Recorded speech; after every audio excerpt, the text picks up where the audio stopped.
Alright, hello everyone.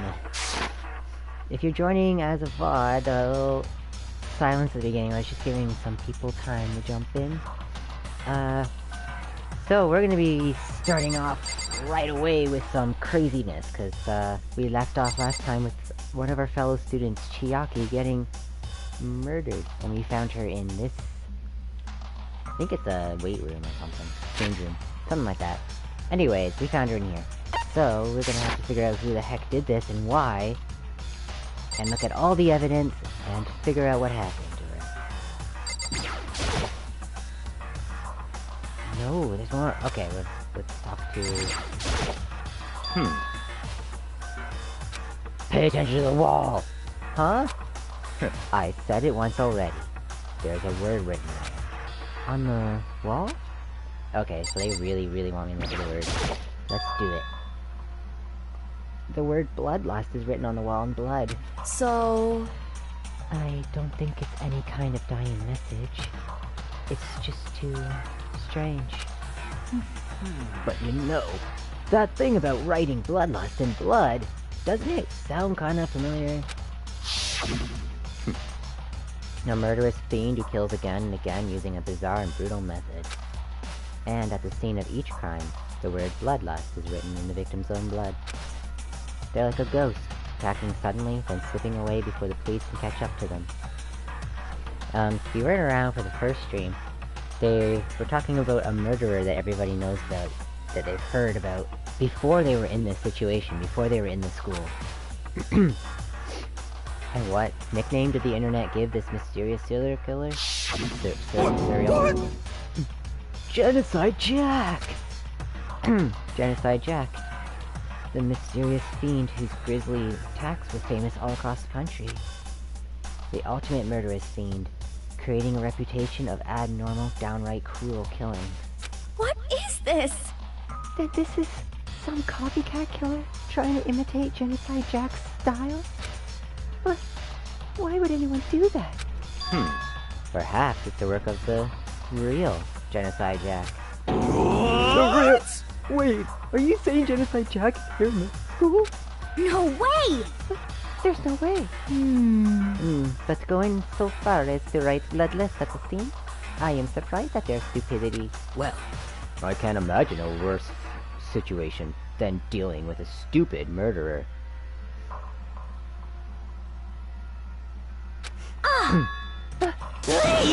What is it now? Toko. Hina was pointing toward the entrance to the girls' locker room. Toko was the last to arrive, and now she was just standing there. No! Why? Why? Why? Why? Bleh. Oh, okay, well... She fainted. Oh, that is not good. Oh, wait, that does not sound good? Toko? Hina rushed over to the collapsed Toko and started trying to shake her awake.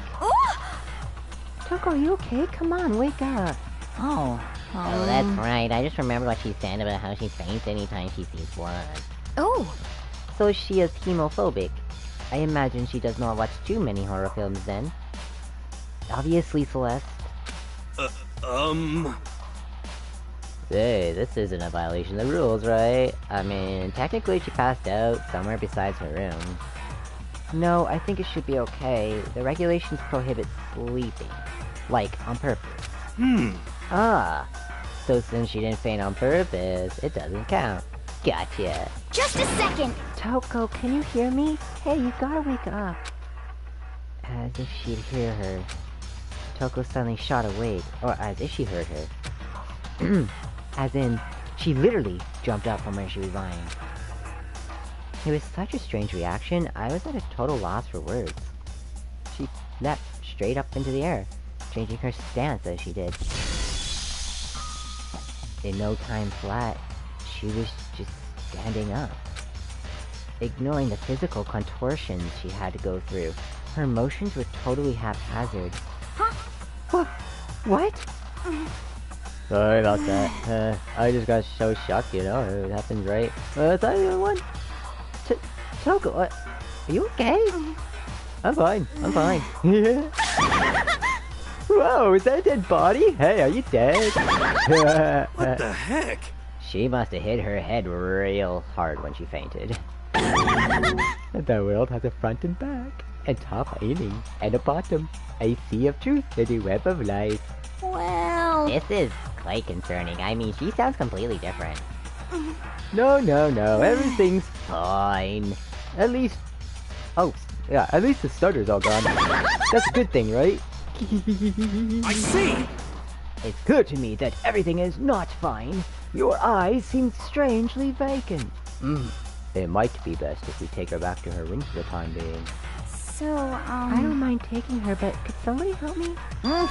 If you need help, I don't mind. Taka, could you help me? She totally ignored me. Very well.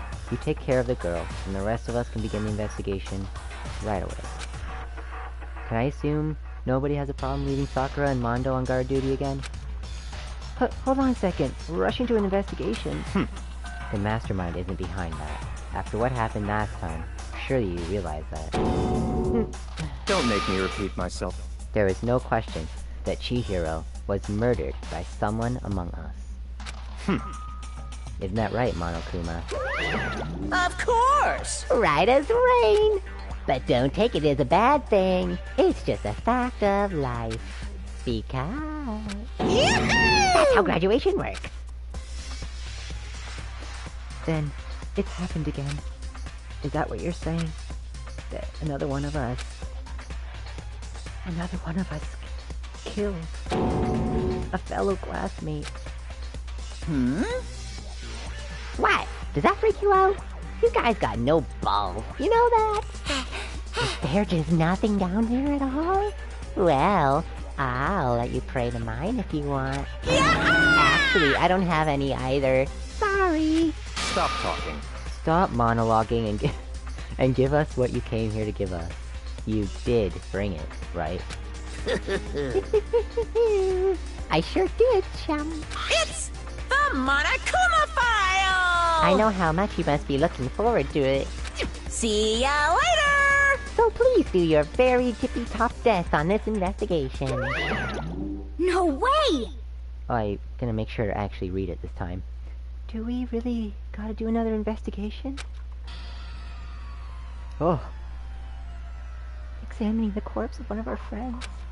Having to suspect all our other friends. Why? I hate this. I can't take it anymore. Oh, no! Okay, wow. Help me! I've had enough. I'm getting out of here. Hey! Where do you plan on going? There's nowhere to run. Such ignorance. Just accept it already. After all, blood is just a liquid. A dead body is a simple object. You are very enthusiastic about all this, are you not? Naturally. How can I not be? If we don't unmask the culprit, we all die. That's true, but to jump into it so soon... What? What? Do you want to die? Such ignorance. Fine, then go off and die somewhere. Right now. Go ahead. You're a waste of space. Damn you! A dead body is an object? Piece of shit! Chihiro isn't an object! Show a little respect or I'll beat some India. Calm down. Everyone stop bickering. Listen, there's some truth in what Byakuya said. Kyoko. Because... If we don't solve the mystery and find the killer, our own lives are forfeit. And if Byakuya is right that Genocide Jack is somehow the one who killed Chihiro, That's right.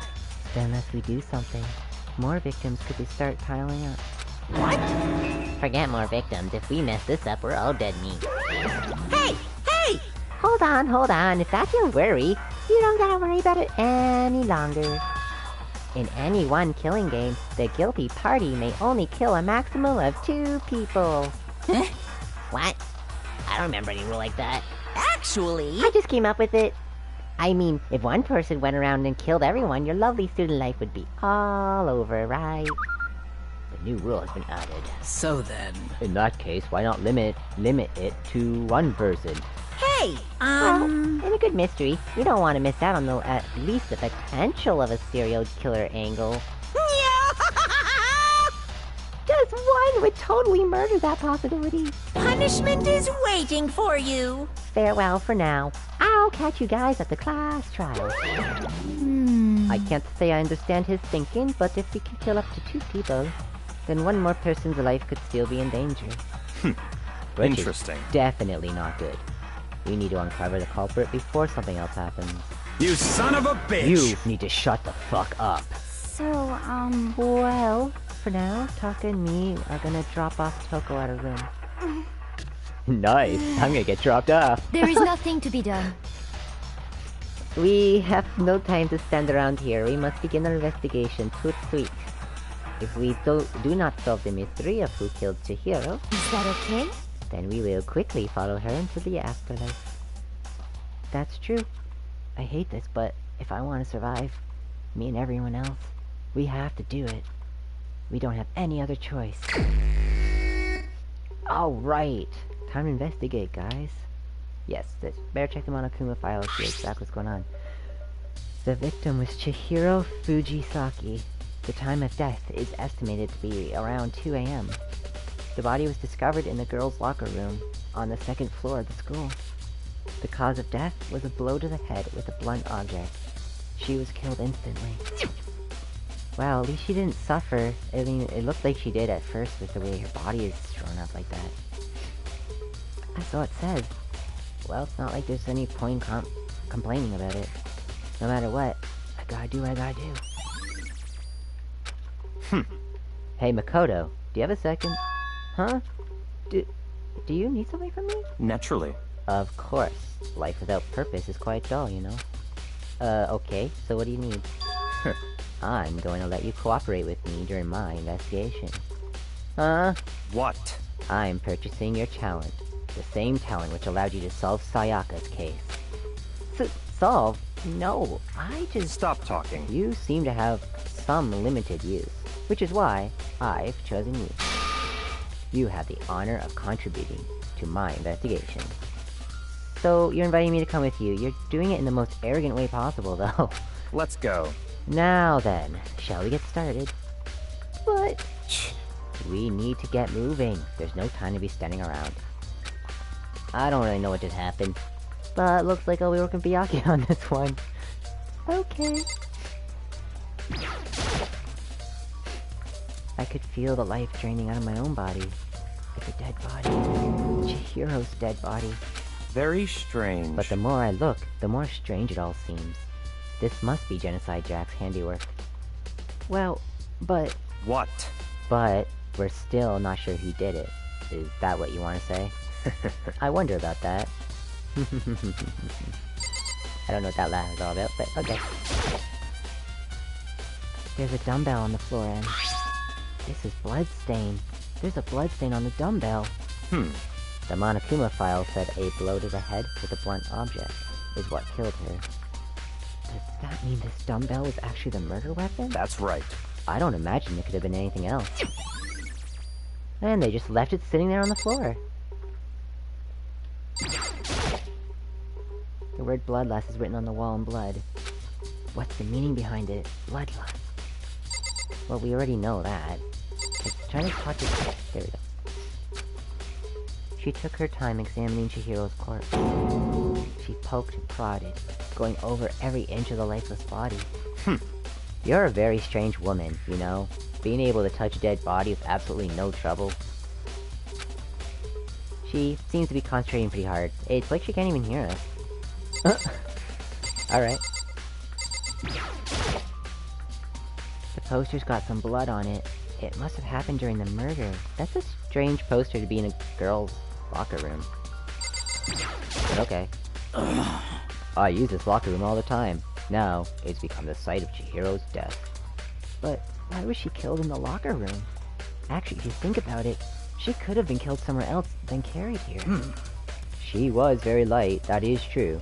It wouldn't be hard for someone to carry her, but still... Well, I still think she came here on her own. By choice. What makes you say that? She'd been talking a lot lately about how she wanted to get stronger. So you're saying she came here to exercise? But according to the Monokuma file, apparently she was killed around 2 in the morning. Would she really have been exercising that late? Perhaps. Hina or myself are usually in the locker room during the day, so she probably was avoiding it then. Avoiding it? Although, we invited her to join us more than once, she never showed up. So I can only assume she was trying to avoid us. And instead, she came to exercise in the middle of the night. However... Perhaps. But it's difficult for me to imagine she would come alone. She did not. She did want to start exercising, but she specifically mentioned she couldn't do it herself. She needed support from others. So you're saying she could have come here in the middle of the night to train in secret, but that she would have also come here with someone else? It's a possibility, I think. Sakura's account has been added to the Truth Bullets section of your handy book. Interesting. This is getting more and more interesting, isn't it? Takamando. Dude had a real complex about being weak. You heard Chihiro talk about it, right? All I need to do is get stronger. Yeah, but I do remember she said it more than once. She did. Which I guess explains the trip down here.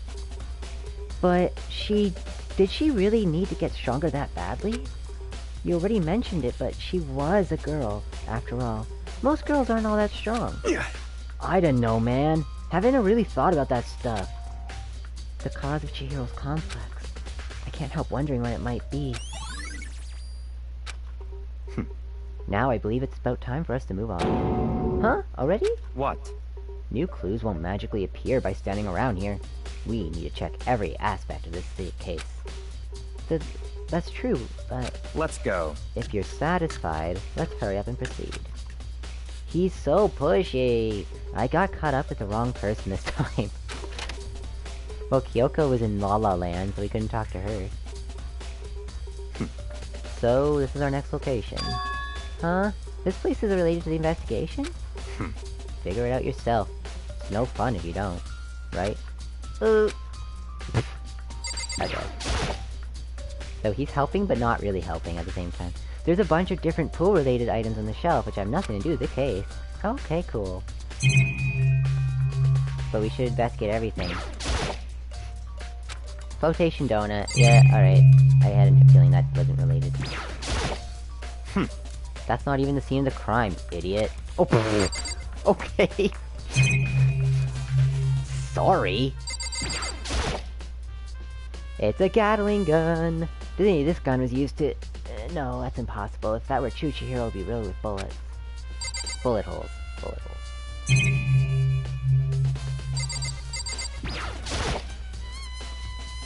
If I remember right, this card reader is meant to work with our handy books, right? What? Do you have an issue with it? If so, we should take it up with Monokuma. He said that, then quickly and sharply clapped his hands together. Did you call for me? Ugh. Jesus, Monokuma. You called for me? Has he been domesticated? That's right. It seems that Makoto has a question for you. You need something? Sure, what's up? Well, it's about the card reader. Yep. Yes, the card readers have all been designed to interface with your e-handbooks. You can only enter the locker room corresponding to the gender listed in your individual handy book. And it's impossible for two people in a row to go through while the door is unlocked. Correct? Unbelievable. If there was some sort of erotic terrorist on the prowl, the ceiling-mounted Gatling gun would initiate a Swiss cheese slaughter. And the school regulations prohibit anyone from lending someone else their handy book, right? Of course. Correctly correct. So then, that means only girls can go in the girls' locker room, and boys can go in the boys' locker room. We already know this, Makoto. In other words, Chihiro's body being found in the girls' locker room means... Hey, Makoto, I can see right through you. Like, literally, you're invisible. See right through me? Yep, I can see under your clothes. You're naked. Allow me to tell you what you're thinking. Since Chihiro was found in the girls' locker room, the killer must have been able to get in there. So, in other words... As such, the killer must be one of the girls. Did I get it right? Such ignorance. Good lord, you're simple. But am I wrong? You should pay closer attention to the regulations. The answer has been right in front of you the whole time. Loaning your e-handbook to another student is strictly prohibited. Only the act of loaning a handbook is prohibited. Borrowing someone else's is perfectly fine. Guys, am I wrong in thinking that loaning and borrowing are the same thing? Okay, apparently not. I would expect nothing less from the prodigal son of a noble Togami family. So you managed to sniff out the loophole in the regulations. Knowing you, I would bet you created on purpose, didn't you? To add a little more excitement to things. You're treating me like the puny little instead of the main course that I am. Appetizer. Oh my god, I don't know what that was. Now then, since the dead can't actually talk, they're not people anymore. They're things. Yep. Get it? Got it? Good. Wait, hold on, you're saying that there's a loophole? But in order to borrow something from someone, then that means someone would have to loan it. So, thank you, Makoto. Why you? So sleepy. Just listening to you makes me want to pass out. Be more like Byakuya and get your poop together. Unbelievable. Or else I'll charge you with criminal negligence. No more questions. Figure out the rest on your own damn self. That's fine. Well, I know you are unfortunately lacking in mental faculties, so I'll fill it in yours myself. Let's head to the main hall. The main hall? That'll help you understand what's going on. Okay, but loaning is borrowing. We came to the main hall. So, what are we looking for here? Oh, sorry. So, what are we looking for here? Did you like my Byakuya impression? I guess he didn't like it. Does that mean I have to figure it out myself? Okay. It's this. There's a mailbox here. Could there be something inside? It's an e-handbook. No, wait. There's 3 of them. But what are they doing here? So, you finally found them. Huh, did you know these were here, Byakuya? I happened to find them by chance myself the other day. Seems there's a system in place where the handbooks of dead students get delivered to this mailbox. Whoa. So then, these 3 handbooks belong to Junko, Leon, and Sayaka. You can go ahead and confirm it yourself. I immediately turned to one of the handbooks, and when I did...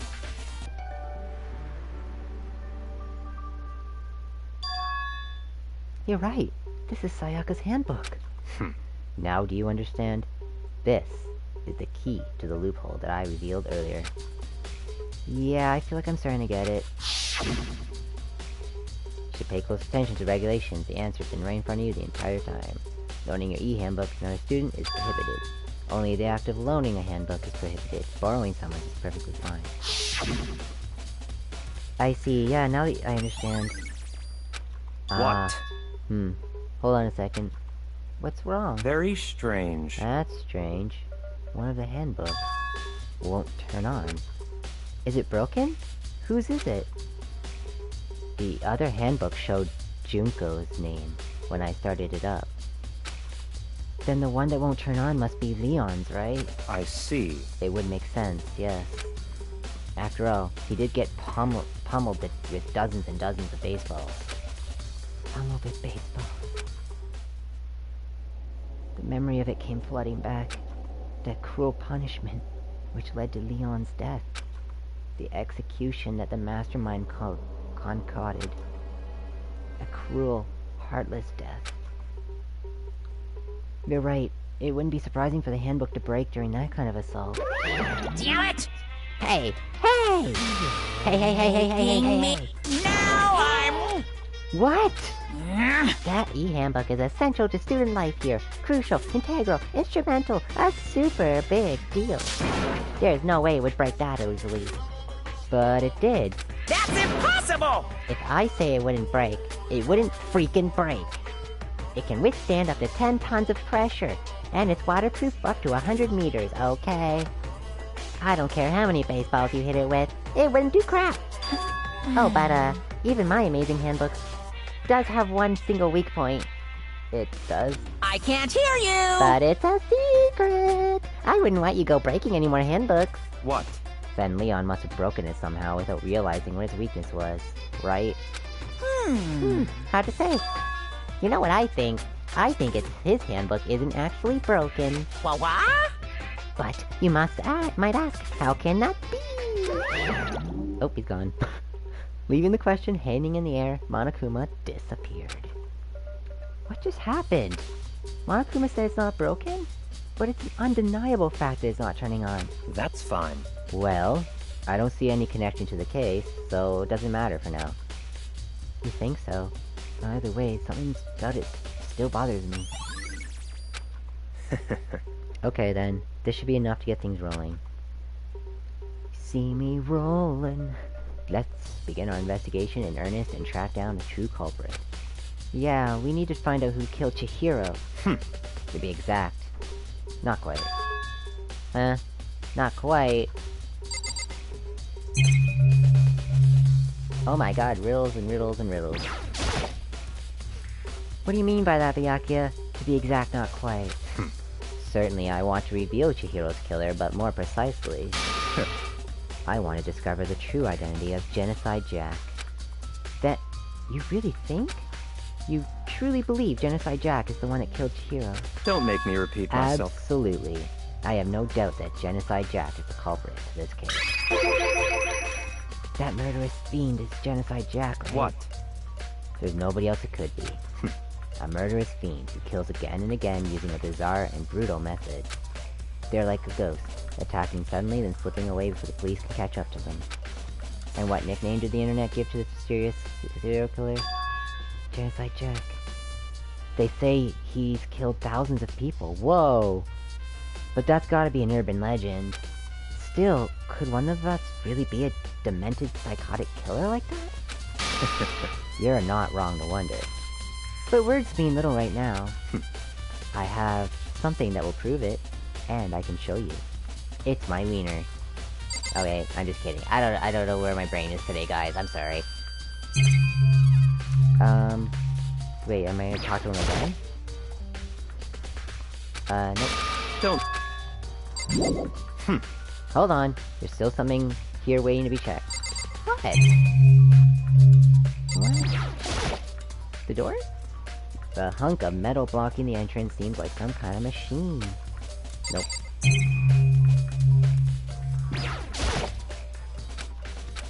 The surveillance camera is very chilling.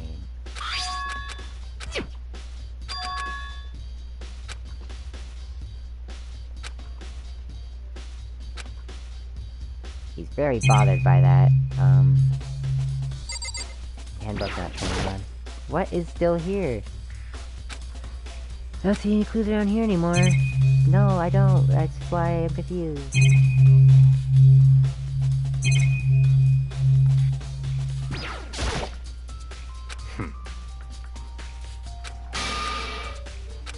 Don't. I don't... wait. Don't make me repeat myself.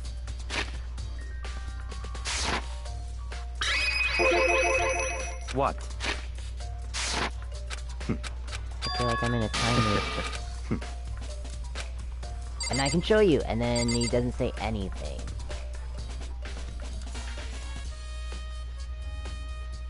Guys, I think Byakuya is crazy. What? Do you want me to pull my pants down? What do you want me to do? I don't know. Do I have to check my, like, stuff?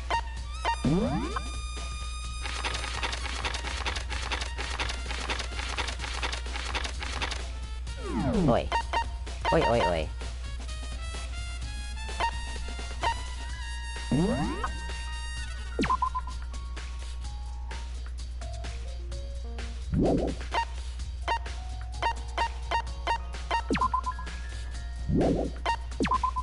Dude.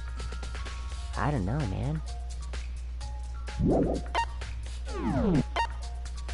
Never had this happen before. Every time I hit that, it just gives me the 2 security cameras.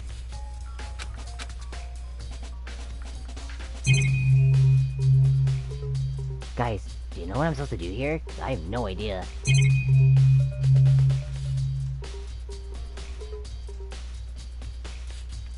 clicking on everything.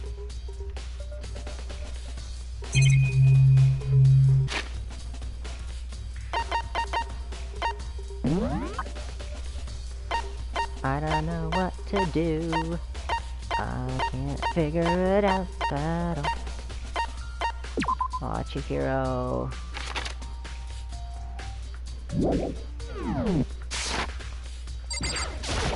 Sir? Sir. You're being rude, Don't make sir. me repeat. Oh, friggin' now it adds something to the end of it. Yeah, he does have another reaction, I just figured it out. It's fine. Is there any proof? There's somewhere I'd like to take you. This will provide all the evidence you need. It's all clear now. Evidence that Genocide Jack is the one that killed Chihiro. Evidence? Does something like that really... Hey, you two. Big trouble. I need your help. I don't have time to play with you. But it's an emergency. Emergency. Come on, please. You gotta help me. Oh, now what? Please! No, you weren't seeing things, Yo. I just somehow missed it. This is a serious emergency. Please, please, you gotta help me. Just calm down, okay, Hina? But it's an emergency! Okay, I just wanted to make sure there wasn't other reactions. Oopsies. Please!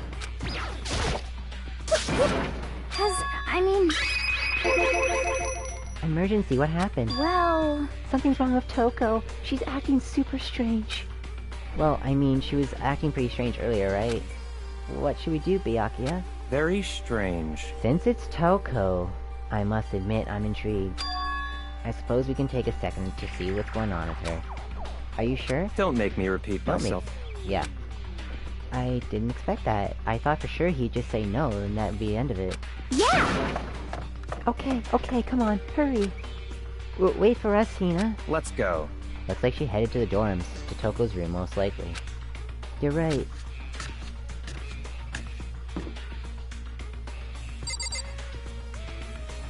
Making sure nobody's behind me. You guys are too slow. I think you're just too fast. So, what's the emergency? So, Well, after what happened in the girls' locker room, we left Toko in her room so she could lay down. After a while, we came back to check on her, you know, see how she was doing. But when we did, it was weird. She refused to come out. She kept saying all this weird stuff. Weird stuff? That's fine. We should try talking to her ourselves. Yeah, good idea.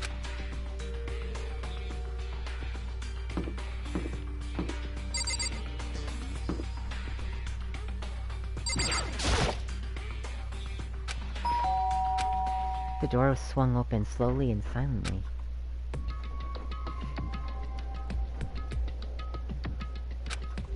Holy crap! An aura of negativity flowed out from behind the door, forcing a gasp out of me. What? Oh, nothing. It's just that, Hina was really worried about you, holding yourself up in your room. leave me alone. Yeah, sure thing. But, could you open up, just for a second? Won't allow it. Huh? I won't let Genocide Jack have control. And just like that, she slammed the door in my face. What was that? She's been acting like that the whole time. When I rang a little while ago.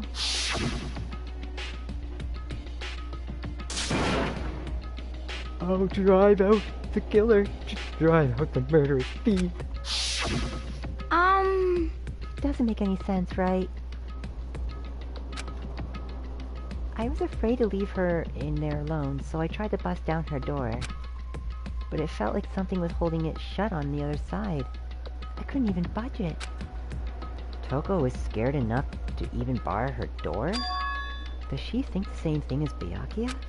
Does she think the serial killer Genocide Jack really murdered Chihiro? Is that why Toko's so scared? But... Whatever it is, I'm totally worried about her.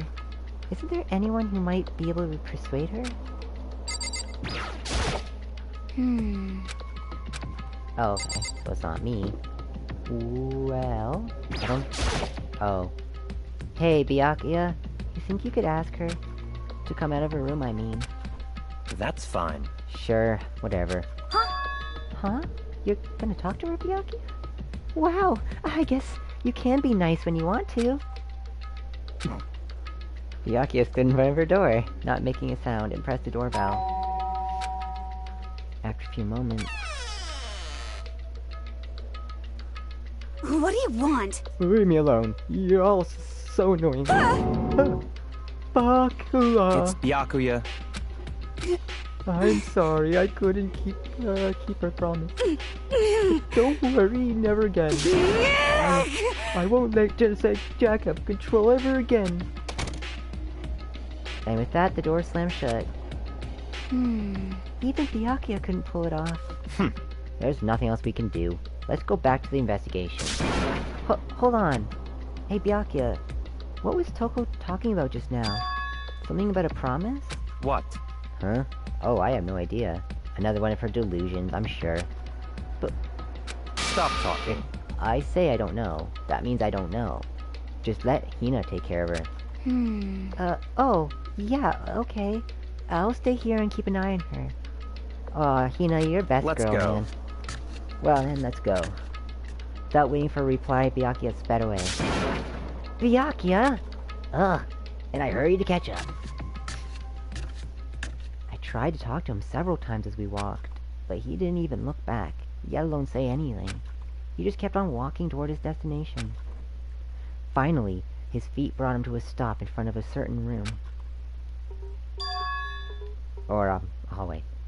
The library. Come on, let's go in.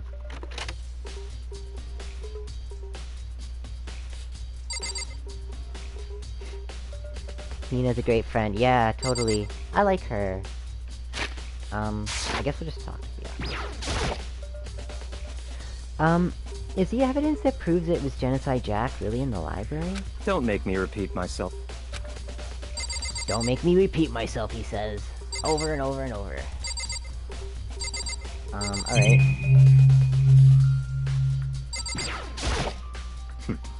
There's no point checking there. We need to find real clues. We need to find a real gun! Alright. Can we go in here? If I remember, on the other side of this door is an archive, right? Hurry up and go inside. Oh, here? Let's go. This all makes sense once you're inside. That's what she said. Man, my mind's in the gutter today. Whoa, there's so many books and files! And so much dust, too. So, in other words... I would say that there's enough value in this place to endure the dust. Okay. There's so many files stuffed onto the shelf. What's in all these things? That's enough. Those documents are dangerous. Dangerous? They detail all the people who control the world from behind the scenes. Dangerous truth for a commoner. You mean like members of the Diet or something? No, I mean the ones with real power. The secret council controlling everything from the shadows. If you're ready to be disappeared for it, take a look. There are some very interesting people in there. You're kidding, right? Am I? No, just let it go for now. Like, I don't want to get assassinated. There's a wooden box, and it's empty. Although, judging by the smudges in the dust, it looks like there's something inside. Wonder what it was. There was an extension cord plugged in there. It proved very useful when I was in the library. Extension cord, huh?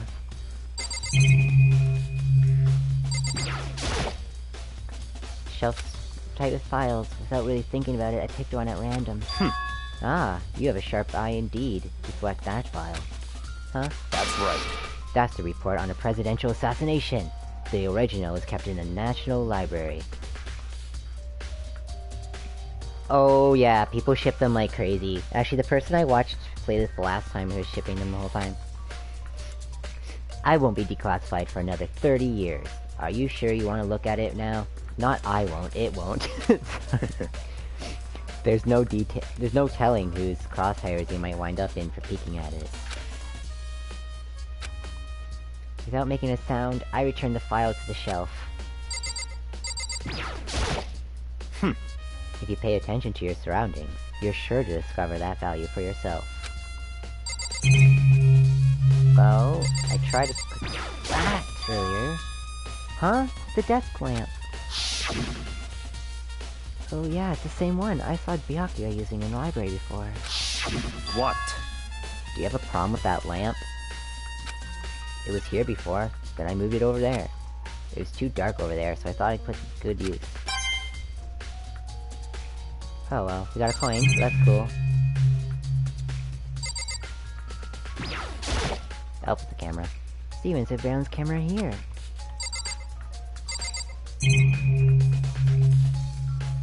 Should I click on... Oh, whoops. If you're thinking of looking through any of them, let me give you a little warning. Those files are filled with graphic, disturbing photos from all kinds of crime scenes. The kind of thing any normal person wouldn't ever want to look at. Be careful. Huh? What do you mean? All those files are investigation reports related to different cold cases. Those are internal documents, for police eyes only. They're not the kind of thing you'd expect to leak. Oh. So, are you finally beginning to understand the true splendor of this library? The entire reason I was interested in the library is because of this room right here. It's Interesting. home to classified government documents, police records, things no ordinary person would ever see. Isn't it magnificent? This can't be for real, right? Such ignorance. That's your guy's problem. Anything that doesn't fit into your preconceived reality, you label it as a lie. Well, it's not that. It's just... It's not like I totally refuse to believe it. But... I mean, there's just so much. How could anyone have put all this together? I suppose it goes to show just how much power Hope's Peak truly wields. Or, perhaps... the mastermind may have wanted to provide us with enough entertainment to keep us from getting bored. It's no use. It's no use! I can't keep up with all this. It's just too unreal. What's wrong? Still can't believe it? What about you? How can you believe it so easily? Things like that are usually impossible. What? What do you mean, usually? Usual? Normal? Ordinary? Simple? Those things don't exist anywhere in this real world. If you don't understand what they actually represent, you don't understand the nature of anything. You don't pull your punches, do you? Besides, what you consider usual is based on your common sense, right? But what makes you think your own common sense applies to me at all? The documents gathered here are genuine. I have reviewed them multiple times, so there's no doubt. I just wanted to make sure there's nothing after that part. Oh.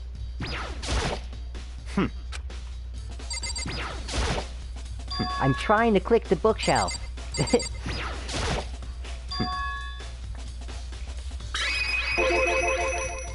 Hold on a second. You're saying you've read all these documents more than once? But all this has to be like top secret, confidential stuff, right? So why... My family has a reading room, just like this at our home. Ours is bigger, of course, and not as dusty. Huh? Members of Togami family have access to any variety of government-related documents. That includes foreign powers as well as domestic. How is that possible? So in other words... I already told you, there's a secret council that controls the world from the shadows. My family is a member of that council. And I have within me the bloodline that will allow me to one day bend the world to my will. But to become such a ruler, I must know all levels of this world backwards and forwards. So whenever I have time, I like to review whatever documents and materials that interest me.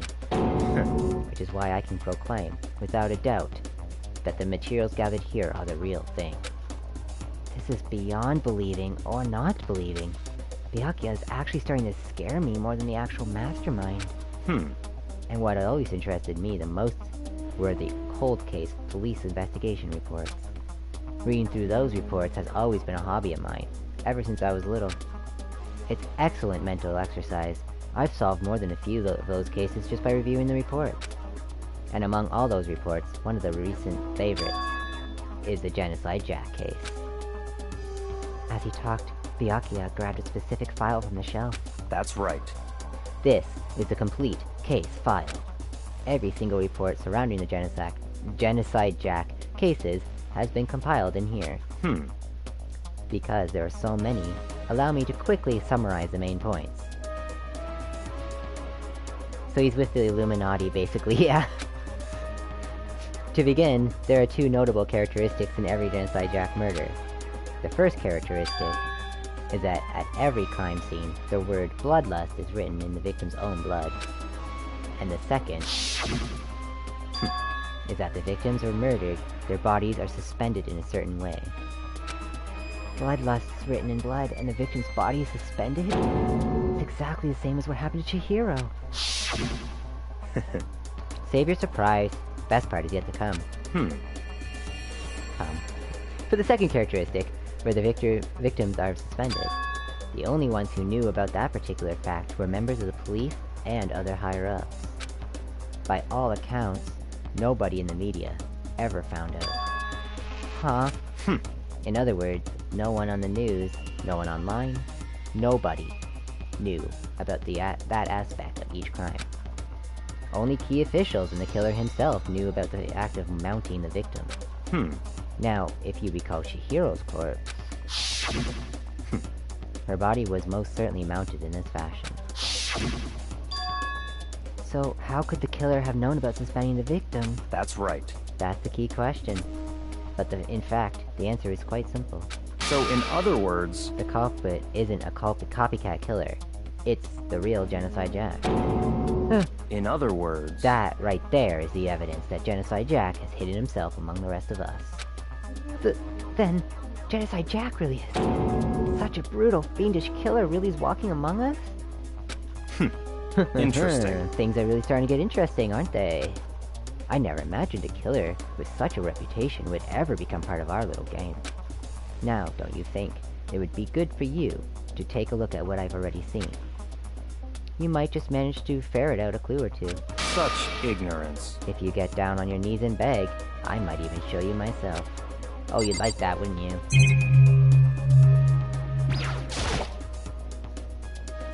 Byakuya, about that Genocide Jack case file, could you let me see it? That's fine. Well, you didn't beg, but I guess it's okay this time. Feel free to look at it in here, but you can't take it with you.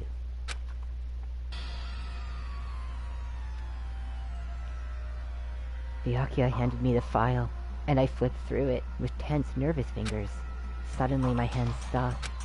I had reached the page where photos from the scene of each crime had all been collected.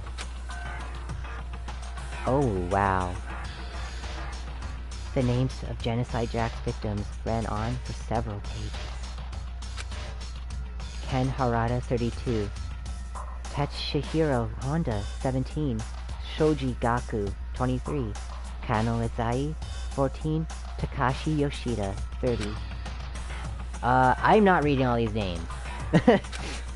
But one thing became perfectly clear as I read. All of the killer's countless victims were killed and suspended in exactly the same way. At the scene of every murder, the word bloodlust was left in the victim's own blood. Now, take a look at the next page, and you'll find another interesting tidbit. The next page. Profiling results. All of the crimes took place either on weekdays at night, or during holidays, either day or night. The most common time for the killings to take place was on holidays in the afternoon. Based on these facts, it could be suggested that the suspect might be a student. Evidence suggests that the suspect lingered at the scene, but when they did leave, they were in a panic. Because the eyewitnesses have never come forward, it's unlikely there was any external reason for this. This confused behavior suggests that the suspect may potentially suffer from dissociative identity disorder. So in other words... The key point here is that the culprit may have a split personality. Oh, a split personality? Like the kind of thing you see on TV? So, I'm part of another totally unbelievable story. But this one is way more unbelievable than anything else up till now. Or maybe it really isn't. I don't know. I feel like my mind's gone numb. Let's go. Alright, we should get going soon. Huh? Where are we going? Anywhere but here. We finally finished our business here, haven't we? Oh, wait! Byakuya! Hey, Byakuya! Don't leave me! As usual, Byakuya turned and left without another word. I hurried out of the library to catch up. Well, this is where we part ways. I have some things I need to take care of before the class trial. He's gonna jack off. Huh? Just all of a sudden like that? I don't have time to play with Come on, you. enough of your annoying misapprehension. Did you really think we'd be together the whole time? Take responsibility for yourself and do something useful. Move the investigation forward on your own. Goodbye. Well, goodbye. And just like that, he was gone. Just as quickly as he'd asked me to join him, he'd cut me off. In the end, I felt like I was just some plaything getting tossed around. At the same time, I'd uncovered some really important clues thanks to him. Genocide Jack, he's the one who killed Chihiro. And that murderous thief is one of us. But who is it? I have to find that out no matter what it takes. And to do that, there's somewhere I have to go investigate one more time.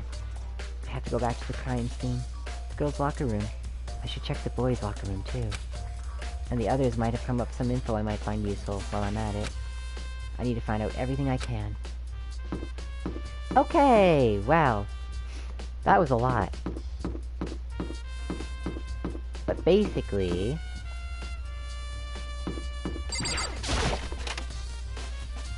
we found out a bunch of stuff about a killer. He might be on the loose! Oh, hey. Da-da-da-da-da! Ding-da-da-ding! Hifumi has discovered evidence revealing the identity of the culprit. I feel as if... Another stat increase for me. Evidence? What did you find? I cannot reveal that just yet. That's it! But I I'm guarantee sure of it! that what I found will Stop talking over me. what I found will steal the killer's breath from his lungs. Are you sure about that? Oh yeah. Dude, stop. Miss Lundenberg said she witnessed something worthwhile too. Really? What did she see? Well, She it refused would to tell me. seem... It's like when a girl bullies the boy she likes, right? Right. Okay, so where's Celeste right now? The warehouse by the dorms. Like, dude, calm down. She was there, but at the same time, not there. That doesn't make sense.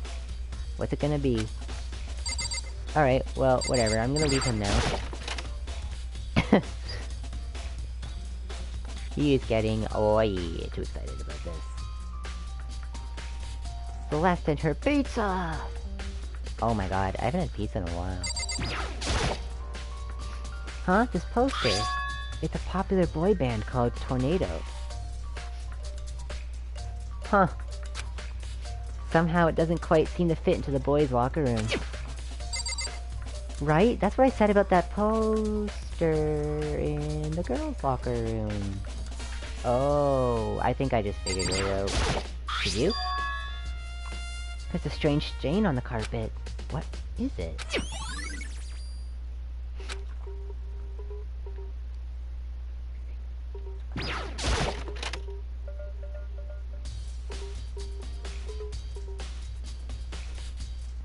Do. Bum. This music is so good. Posters were switched! That's a possibility for sure. This is very strange, isn't it? This case just gets getting more and more mysterious. There's a lot more to this one than the last one.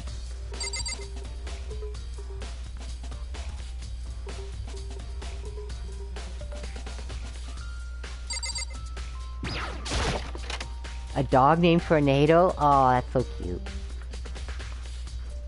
It's a good name. Oh, and the walls in here are pink, too. Alright,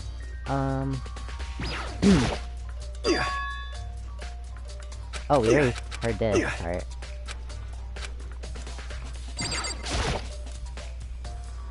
Hey, Kyoko, have you made any progress on your investigation? Indeed. generally speaking. However, But I have to get going. I have something unrelated to take care of. Something besides the investigation? What is it? well, Nothing you need to worry about. Just concentrate on the murder. But so then, before I go, let me give you one piece of advice. You should examine Chihiro's body one more time, thoroughly. Also, her handbook is missing. You might want to determine its whereabouts. goodbye. That's it. I'll be praying for your success. And with that, Kyoko turned and left the girls' locker room. I'm getting ditched a lot today. I guess I'll take another look at the body then. And Chihiro's handbook is missing? That's definitely worth worrying about. Man, there's so many elements to this. Kyoko said I should examine the body one more time. I know she said thoroughly, but I have my limits. Well, I'd better give it a shot anyway. Let's see. Chihiro's hands are bound with what looks like some kind of rope. The rope is used to prop her up in some kind of crucifix position. Huh?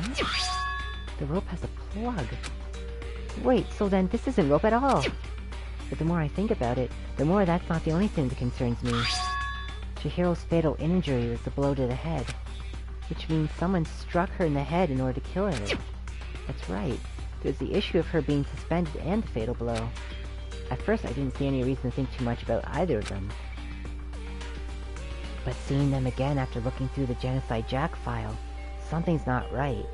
What I first saw, when I immediately noticed, was the scissors. Because you can see they're all being stabbed by scissors. She's not. What does that all mean? Well, the one thing most likely to tie all these mysteries together, other than a rope, is the true nature of the rope that was used to suspend Chihiro. Okay, it actually was a rope. And to figure that out, there's a certain place I need to revisit and look over again. Plus, it might help look at Genocide Jack case file one more time. Whew, gonna be doing a lot of running back and forth. Chihiro's presence was here, especially weak. Her body and her soul. No forgiveness! To target such a helpless being, it's unforgivable. What a wretched beast would do such a thing. I cannot forgive this! Oh my god, she's going Super Saiyan, guys.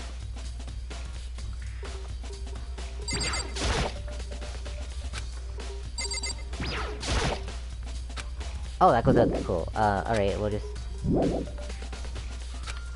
Or not.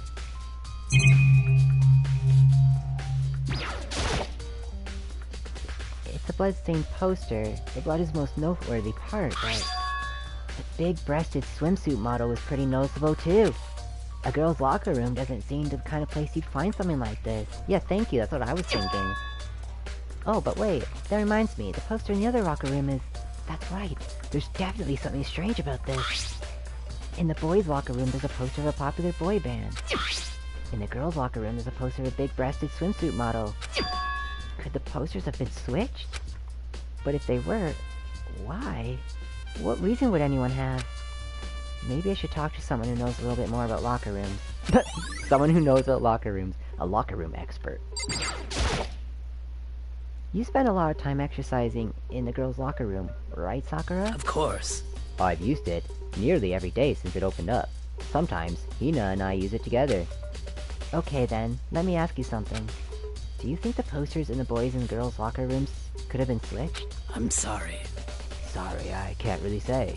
I never really paid any attention to the posters. I see. However... But there is something that has been bothering me about the locker room. You see, I like to drink a little protein coffee every time I finish exercising. Yo, me too! Just kidding. I do like protein. I have actually protein powder I put in my coffee every once a day. So good. We have protein coffee? In the warehouse. It's not the highest quality, but I don't have a lot of other options. I mix protein powder with coffee and down a glass of it after exercising. Anyway, the other day, I spilled some on the carpet in the girls' locker room, and it left a stain. A stain! But I don't see any stain on the carpet now. Of course. Exactly, I noticed it earlier. The stain has disappeared. I can only assume someone come along and cleaned it up. But still, isn't it unusually clean? As if there was never a stain here to begin with? Remember we saw a stain in the other room. So that's interesting. Does Mondo have anything new to say? Nope. This door leads out to the pool. Oh, yeah. Let's go back.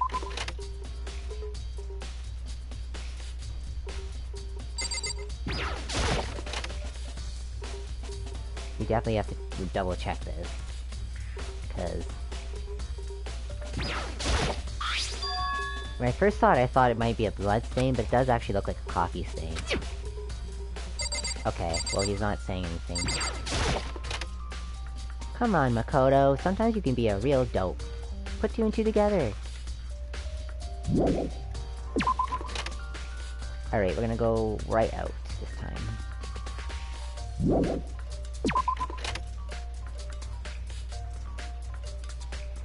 I love this music. We should probably try to find, Celeste at some point, too. But let's go deal with this Genocide Jack crap first.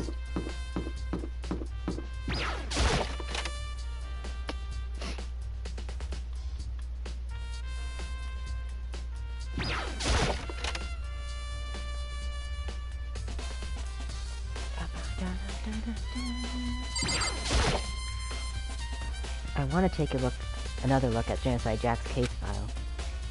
I know it was around here somewhere. Huh? It's gone! Did someone take it out of the archive? But the only one who would do something like that... I can't think of anyone but Byakuya. Oh, what? He stole it. Thiefeth! Thiefeth! Alright, well... Oh, wait, what else is there to check in here?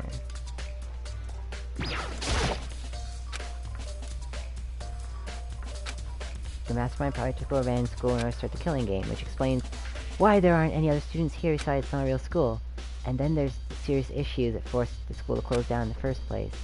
Is there any connection between that and what's going on now? The mastermind's motive. We can figure out why they would want to imprison us all here. Would that be enough to get us out of here? Or... thick layer of dust on the desk. Well, maybe there's some kind of clue here. Guess not. The shelf is packed tight with books, but looking at it, maybe there's some kind of clue here? Nope. Nope, no clues. Ah, the lamp. Maybe the lamp? The lamp won't turn on! Oh, I see, it's not plugged in. The lamp's cord isn't long enough to reach the outlet from here. But last time I saw it, it was definitely on. And it was definitely right here. Oh, that's right, Byakuya was using an extension cord. But there's no extension cord here now. I wonder if... ah, that's what we needed. Alright, cool. Well, we saw that she was being hung by extension cords and stuff. Which probably makes sense, because there's probably not just rope lying around.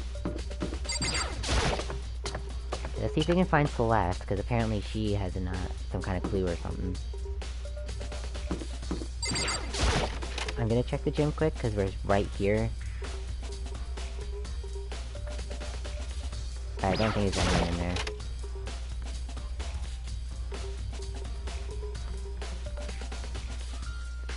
Yep, it's just balls. But hey, any chance to say the word balls, I will take it.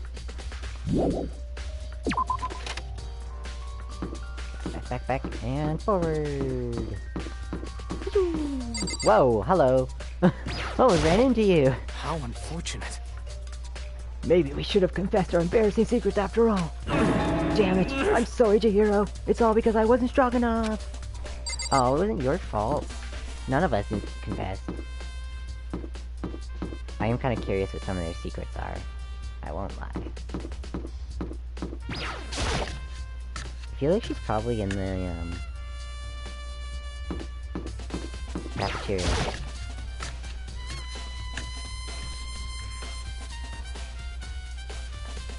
Nope, failed. Oh, Hina, how's Toko doing? Same as before.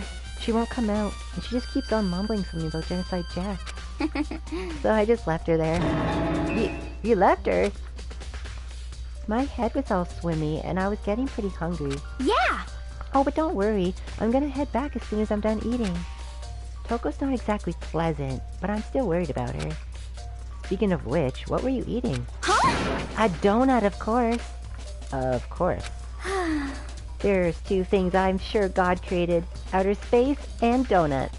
Oh, girl, I frickin' agree. Really? I bet Chihiro would have liked to eat more donuts. Maybe that was her one big regret. Aww. Oh, I should have tried to spend more time with her. Come to think of it, who did she spend time with? Well... Yeah, she was a little strange. Didn't really hang out with the other girls much.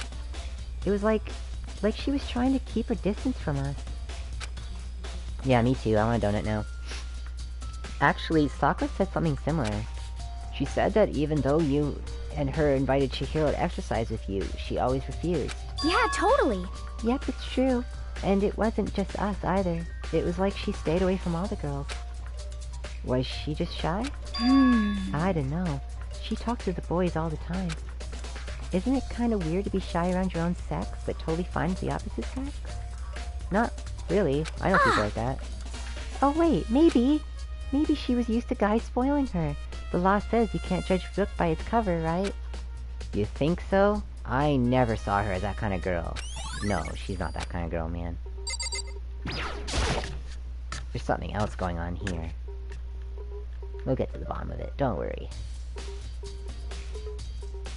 Also, that's a lot of peppers. Like, I like peppers a lot, but man, that's a lot of peppers. Okay, we need to find Celeste, seriously. The only one we haven't talked to yet, I think. I don't think we've seen Kyoko either. But she just as well like, I'm out of here, you do this. I don't want to work. Don't judge a book by its cover, it's true. I still don't think Chihiro was that kind of girl, but... it's definitely not good to judge somebody by their looks, either. Maybe Celeste was feeling like trash today, and she decided to go in the trash room to feel like trash with all the trash. Yeah, I didn't think so. I thought, you know, worth a peek. You never know who's hanging out in the trash room. Isn't that right, guys? Alright, well.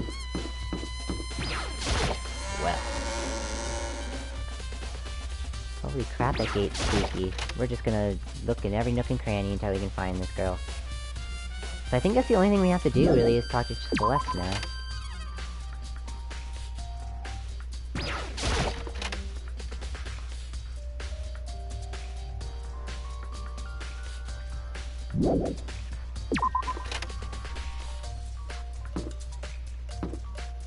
That door's locked.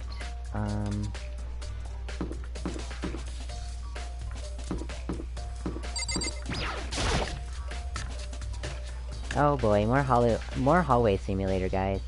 Oh yeah, I forgot that we should probably check this room out again too. Huh?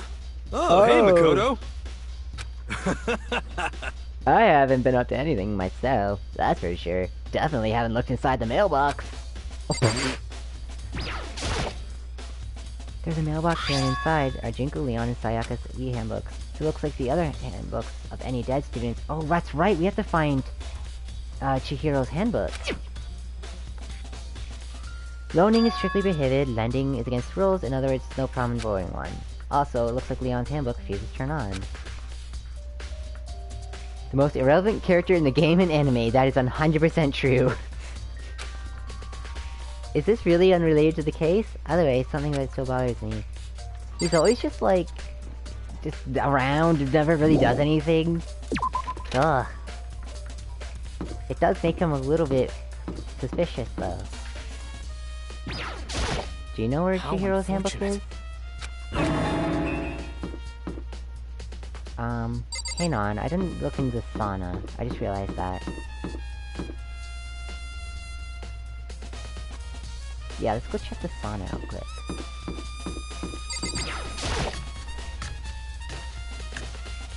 Actually, I want to try Chihiro's room as well. I'm pretty sure it's gonna be locked, but it's best to check.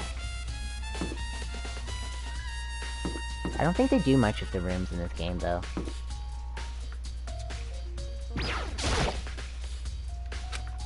Chihiro's room, but now Chihiro is gone. Why? Why? Oh, jeez. Sorry, Makoto, I didn't mean to make you depressed. Whoop. Okay, let's go check the sauna one more time. Because I don't feel like we really utilize this room too much.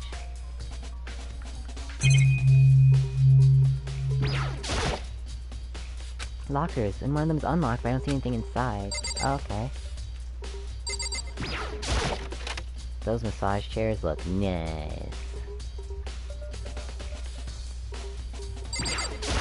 Also, where the hell is Celeste?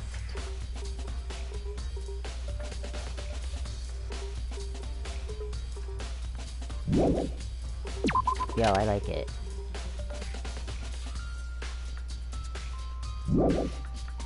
That pool looks nice right about now. Just saying.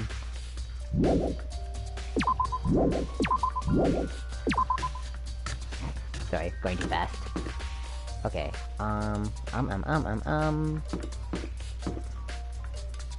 Maybe she's in the lunchroom eating Celeste pizza? Well, we were just in the lunchroom. And I didn't see her. Maybe she's hiding in, like, underneath a table.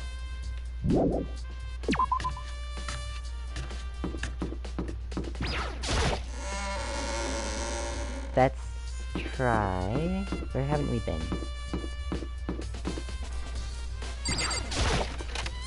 I don't think this room really gets used again in the game, from what I remember, but I just want to take a quick peek. It's weird, some rooms, like, never get used again, and then some... you just visit over and over, like the library, for example. I bet everyone's on the second floor, because the game is really being like, you must be on the second floor now, because first floor was last game. I just saw her. I think. Or, no? Okay. I thought I saw somebody over here.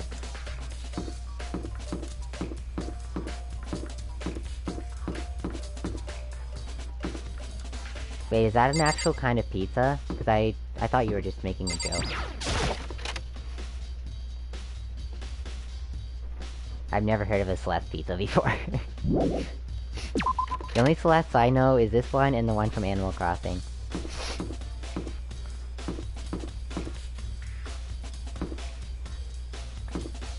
There we go.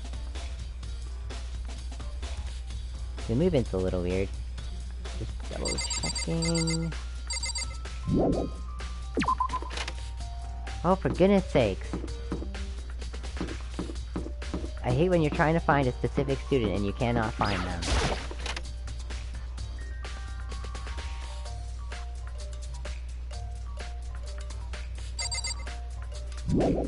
What are the toppings on a Celeste pizza? Or are they different toppings?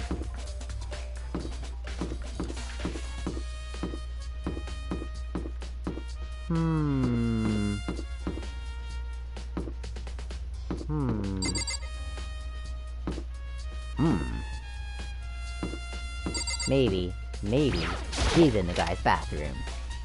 Oh my god, imagine if she was in here.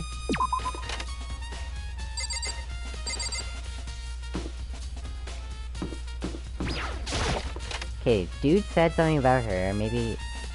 It's like a microwave pizza. Oh, yeah, microwave pizzas are horrible. Da da da da da! I feel. I'm just seeing if he mentioned... That's it! I'm sure of it! Slash Lindenberg witnessed something worthwhile too.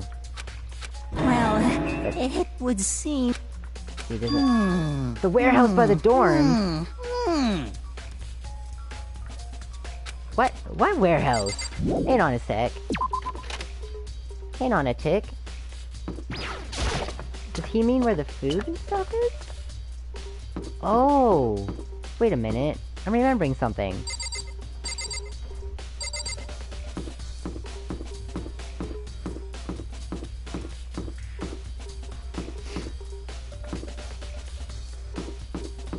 I don't think he's likable in the sense of being, like, somebody I'd want to be friends with, but I think he's a funny character. If that makes sense. Like, I would probably not be friends with that guy, because he's way too much... But, like... I think he's funny. Okay, there's a warehouse, apparently? Oh my god! There's a freaking warehouse! Okay. That's news to me.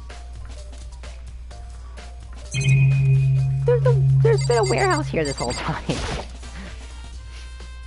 Oh, there's the camera. Is this the fridge Sayaka mentioned? I don't see anything noteworthy here. Wow. Just missed this completely. Celeste, what are you doing here? This warehouse is amazing. It has absolutely everything one might need to live a full life. From food to clothes to towels.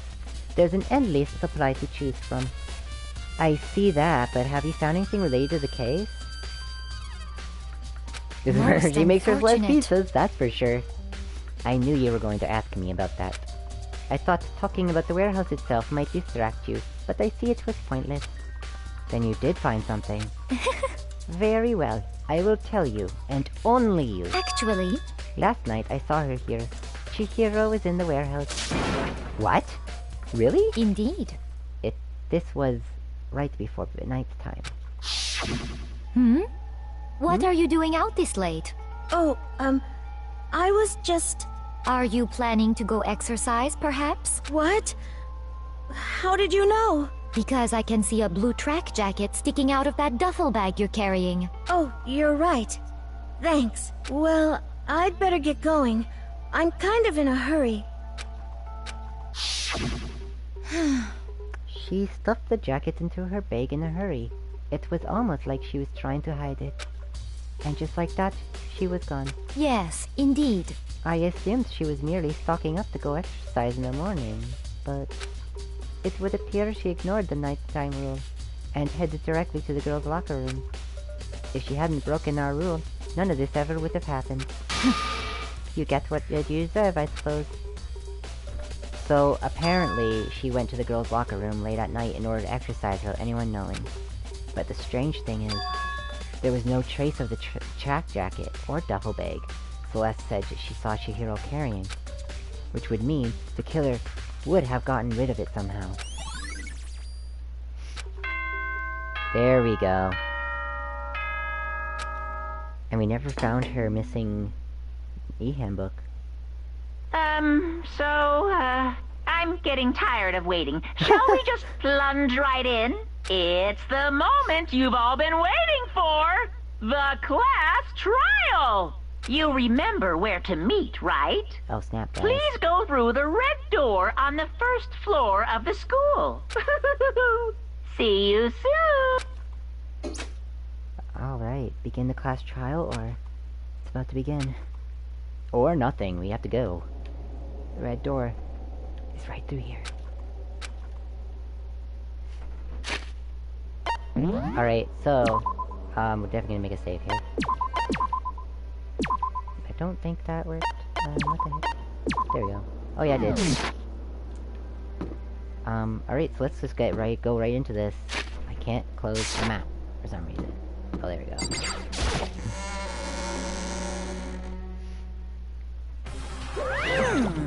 Ahem! So, is everyone ready to... What? Am I blind or missing someone? Yo. Yeah, Toko's not here. Huh? And Toko is... You really don't remember? Come on! Kidding! I'm kidding! How could I forget that little nutjob? She's a crucial part of the class trial this time. What are you gonna do? Okie dokie. I'll go ahead and drag her out here kicking and screaming. Just one moment, please. And just like he said, a few minutes later, he reappeared, dragging Toko behind him. I told him I didn't want to. He forced me. I can't believe you drag a girl around. Terrible. You're terrible. Phew! Whew.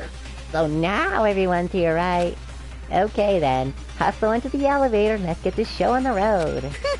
I'll see you guys down there. Let's go. So, shall we get going? It's time to find out who killed Chihiro. Chihiro Fujisaki. She was so gentle, so calm and meek. Nobody had any problems with her. Someone made a choice to kill a girl like that. And that murderer is one of us. Someone standing right here. We're gonna go right in. We have no choice, right? We have to do this. It's true. Yes. I gave a small nod in reply. With one last deep breath, I walked toward the elevator on shaky legs. With each step forward, I could feel my heart starting to race faster and faster. As soon as everybody was on, the elevator began to descend.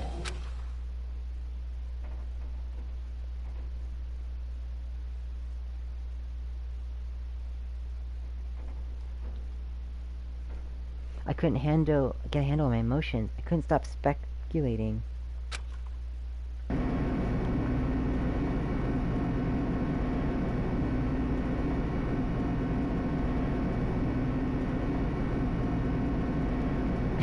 Sorry, that's what sent me a picture of the Celeste pizza. The steel box sank with heavy clunking sounds deeper and deeper into the ground. As we went deeper, the uneasiness in my heart grew bigger and bigger. The elevator was unaffected, however, and continued to descend without hesitation. Until finally, it came to a sudden stop.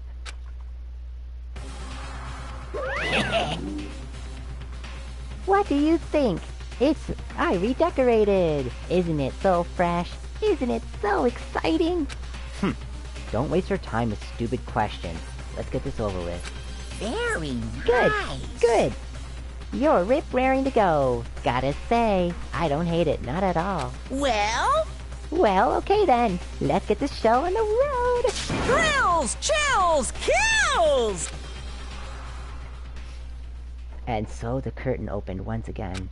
A deadly judgment, a deadly deception, a deadly betrayal, a deadly riddle, a deadly defense, a deadly face, a deadly class trial. Alright, we're gonna do this, guys. I got the investigation done pretty quick. Let's see if we have any new skills. Oh, we do. This one right here. Increases the influence gauge by 2. Sounds good to me. I don't got very many. Because we've really been talking to a lot of different students. You're supposed to kind of talk to, like, one person and get, like, a bunch of points with them. But we haven't been doing that, so... It's alright, though. We can do this. I'm prepared.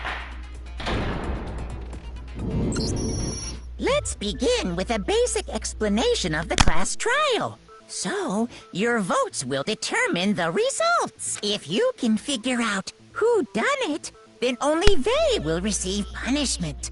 But if you pick the wrong one, then I'll punish everyone besides the blackened, and the one that deceived everyone else will graduate. Okay, then. So, first off, let's talk about the murder weapon! First, we have to make clear what was used to deliver the fatal blow. This is the most obvious thing, I guess. Which is why I guess we're starting with it. Chihiro's fatal injury. It appears it was a head wound. According to the Monokuma file, the killer used a blunt instrument. But what kind of blunt instrument could it have been? I bet it was an iron pipe. Oh god, I hit the wrong button. No, that's wrong. It's true he wasn't there the whole time, he was just standing in the front room. Can we agree that the object that dealt the fatal blow was the dumbbell? Found at the scene of the crime? It was covered in blood. And there was nothing else at the scene that could have caused that kind of injury. And the wound on the victim's head is consistent with the shape of the dumbbell. As far as I'm concerned, there's no mistake and no room for doubt on this one. You looked at her head wound? Yay! That's so creepy!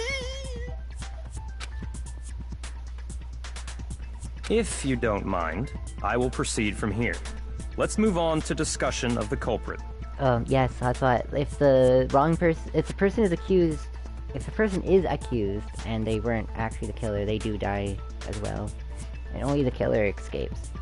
But if the killer is caught, the killer dies and everyone else is left to live. Although, I believe the criminal behind this heinous act is already quite clear. Oh, we're getting right into it. What? For real? Chihiro's killer is the fiendish serial killer, Genocide Jack.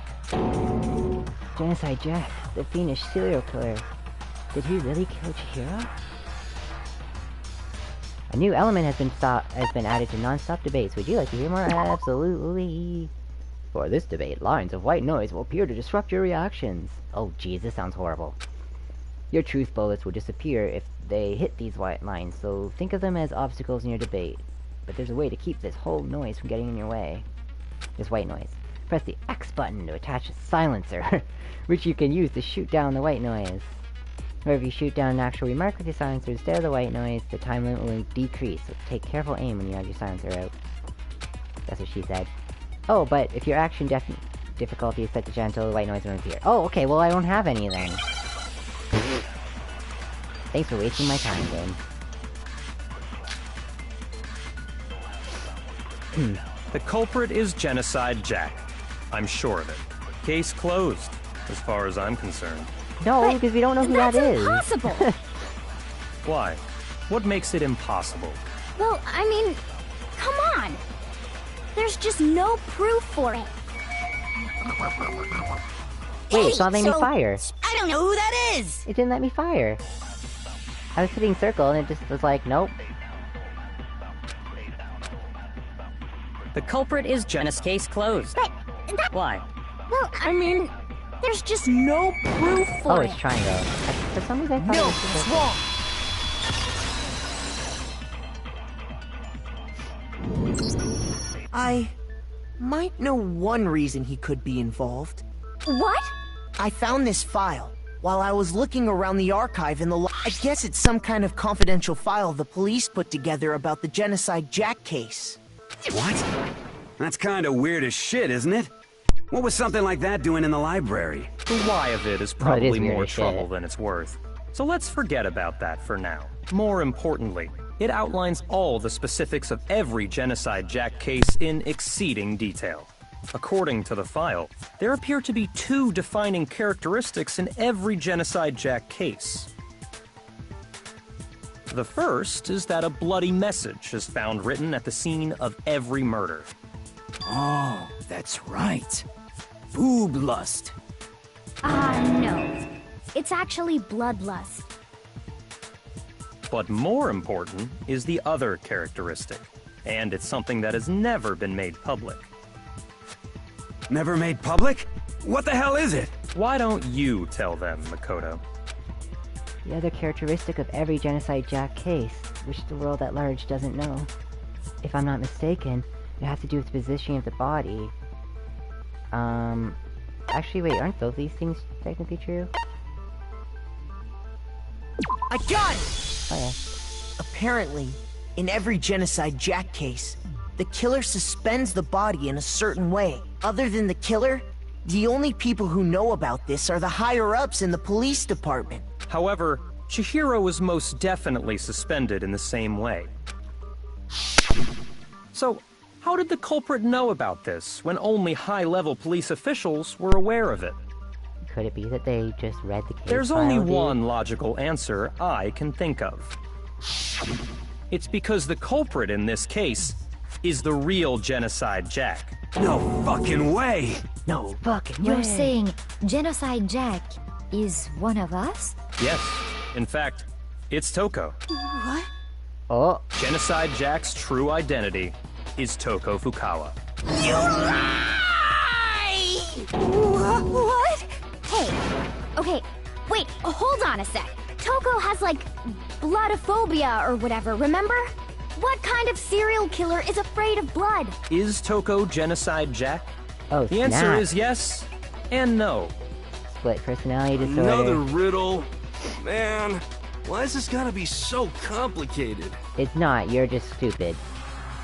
It's a riddle for sure, but I feel like I understand it. What it means for Genocide Jack to be Toko, but also to not be Toko. The answer is that she's not just one person, but multiple people, right?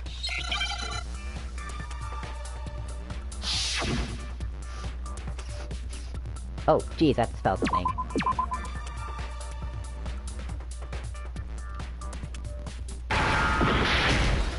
I saw how to do this. Isn't it trying to spell split? What are we trying to spell? Yeah.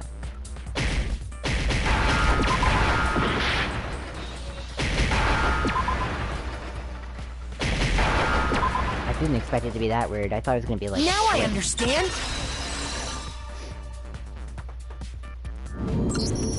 Is it because Genocide Jack has a split personality? Huh? I think I read that somewhere in the file, too. They thought that the suspect might have... what did they call it? Dissociative identity disorder. Yeah, that word I had a lot of trouble saying, but I did say it. Oh, okay. But still, to go and say that about Miss Fukawa is... Perfectly acceptable. Toko's strange behavior after seeing the body is proof enough that she has a split personality. True. The one thing that shows Toko could have split personality has to do with behavior, well, it changed. I got it! She fainted You're and then got up about and how was she like, started acting totally different than usual, right? That's right. Think back. She fainted when she saw Chihiro's corpse, and then, when she woke up... It's fine. Whoa, is that a dead body? Hey, are you dead? She must have hit her head real hard when she fainted. The world has a front and back, a top inning and a bottom, a sea of truth and a web of lies. This is quite concerning. I mean, she sounds completely different. She was acting funny, that's for sure. That melancholy tone of hers completely disappeared. Don't go assigning adjectives to my tone without permission. Not to mention, once she regained consciousness and saw Chihiro's body again, she was utterly calm. In other words, within her is one personality that can't handle blood, and one that obviously can. So when Toko trapped herself in her room, it's because she was scared of Genocide Jack? Oh, she's scared of becoming Genocide Jack, apparently. The reason she locked herself in her room wasn't to keep other people from getting in. It was to keep her other personality from getting out. What? Toko was afraid. Afraid of the murderous fiend inside of her. Of killing even more people. How? Yeah. How can you know all this? I do believe you misunderstood her. What she's trying to say isn't, how can you know all this? No. What she wants to know is, how could you tell them? Huh? Last night, just before Monokuma gave his motive speech, Toko and I had a strange conversation. I'm starting to like Byakuya. Yeah! He is a dick sometimes, but I do like him. She told me a most interesting story. She said a murderous fiend lived within her, and she was afraid it could appear and attack at any time. And that trepidation is what's caused her to have such a bleak attitude. Isn't that right, Toko? That was a promise. This is all a lie. Right, Toko? You said you wouldn't tell anyone. What? You promised! I can't believe you lied! You have only yourself to blame. You came to me with your tragic little story. I didn't ask you to. This is the real world, not some romantic fantasy fairy tale. Besides, you broke your promise first. You said that as long as you were here, no matter what, you wouldn't let Genocide Jack kill anyone. But in spite of that promise...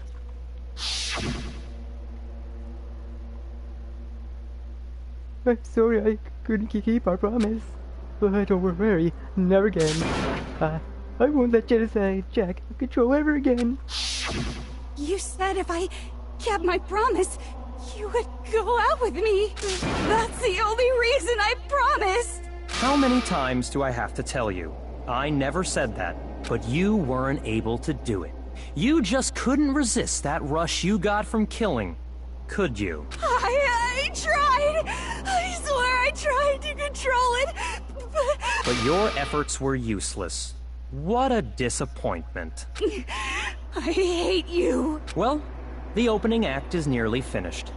All that's left is to hear from the person in question directly. The person? You don't mean... Toko's body suddenly lunged backwards. A huge thud echoed across the courtroom, but in the next second...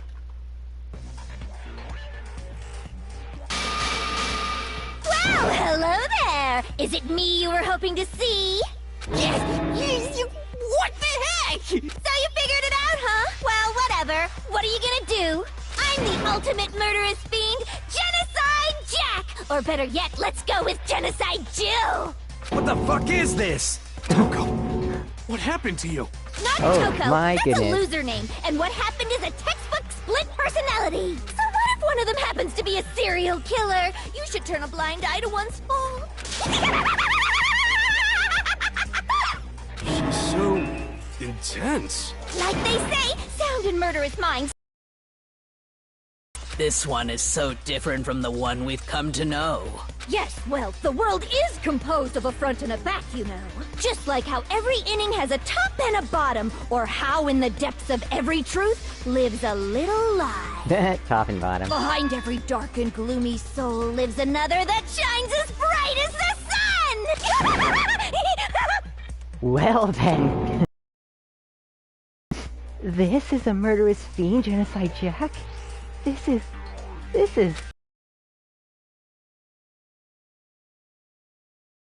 Bill, can I ask you a question? Wink wonk. What's up? Some of us think you might be the mastermind behind our entire situation. What are your thoughts on that? Are you interviewing her? Well, I'll tell you. I am the mastermind of all masterminds! Just kidding! Then it's not true? Of course it's not true! How dare you try to link me to that creepazoid? Even Monokuma's like, no. And another thing, the police and government and society in the outside world are totally powerless. I mean, they just let this idiotic bloodthirsty maniac go buck wild all over town. Sure, I'm a bloodthirsty maniac, but life is pain, right? To live is to hurt other people. It's a necessary evil if you want to survive. The act of living itself causes pain for everyone. Just kidding again! This should be enough to convince you. This murderous fiend is responsible for Chihiro's death. There's clearly a motive, so there should be no doubt. A motive? What motive? Remember what Monokuma told us? If someone didn't murder and graduate within 24 hours, an embarrassing memory or secret would be revealed. Well, let's assume that Toko's secret was about Genocide Jack.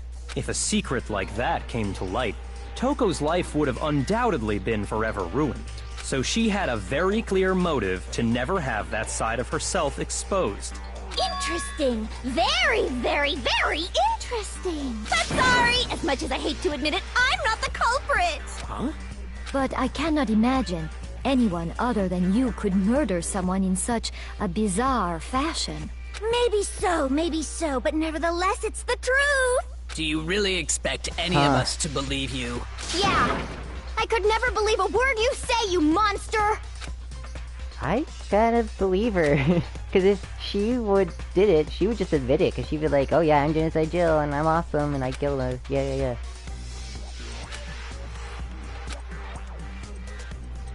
Yeah, he's thinking the same as me. There's something off here. Nothing's bothering me. Sorry, but I didn't kill anyone. You say that, but do you really expect any of us to believe it? Perhaps if you had an alibi, that would change things. Oh, an alibi, huh? Now we're talking. When you compare your past murders to this incident, the modus operandi matches complete. What more proof do we need? I keep hitting circle. Why do I do that? I've been playing Give it TSO up. lately, You killed her. and the B button, which is in the same place as the circle button, is the action button in that game. So I keep hitting it as an action button. I think I know what it is. Sorry, but you say that, but perhaps if you Shit, had my an When you compare the modus operandi, What more proof? give it up. You killed That her. time it went too quick. Sorry, but you say that, but perhaps if you had an an alibi. When you compare your past murders to this instance, the modus operandi matches what I want. completely. No, that's wrong. The modus operandi. Are the methods of murder really exactly the same? No, I'm there not wasn't so sure about that. scissors all stabby into her. I think there's a slight difference between the Genocide Jack cases and this one. Huh? How's it any different? Uh-oh, you don't know? Well then, human garbage, let me tell you! Oh, thank you. That'd be helpful. I murder with passion and conviction. I consider myself a professional, and I have a very particular way of doing things. Imagine you go to a fancy Italian restaurant. They're very picky about the noodles, the sauce, everything. But what happened to Chihiro? It'd be like if that same Italian restaurant started using ragu or Chef Boyardee. Oh, snap. This is no creation of mine. Let me rephrase that, in a way that maybe makes more sense. There are two clear differences between the Genocide Jack cases and this one. There's one clear difference between the murders.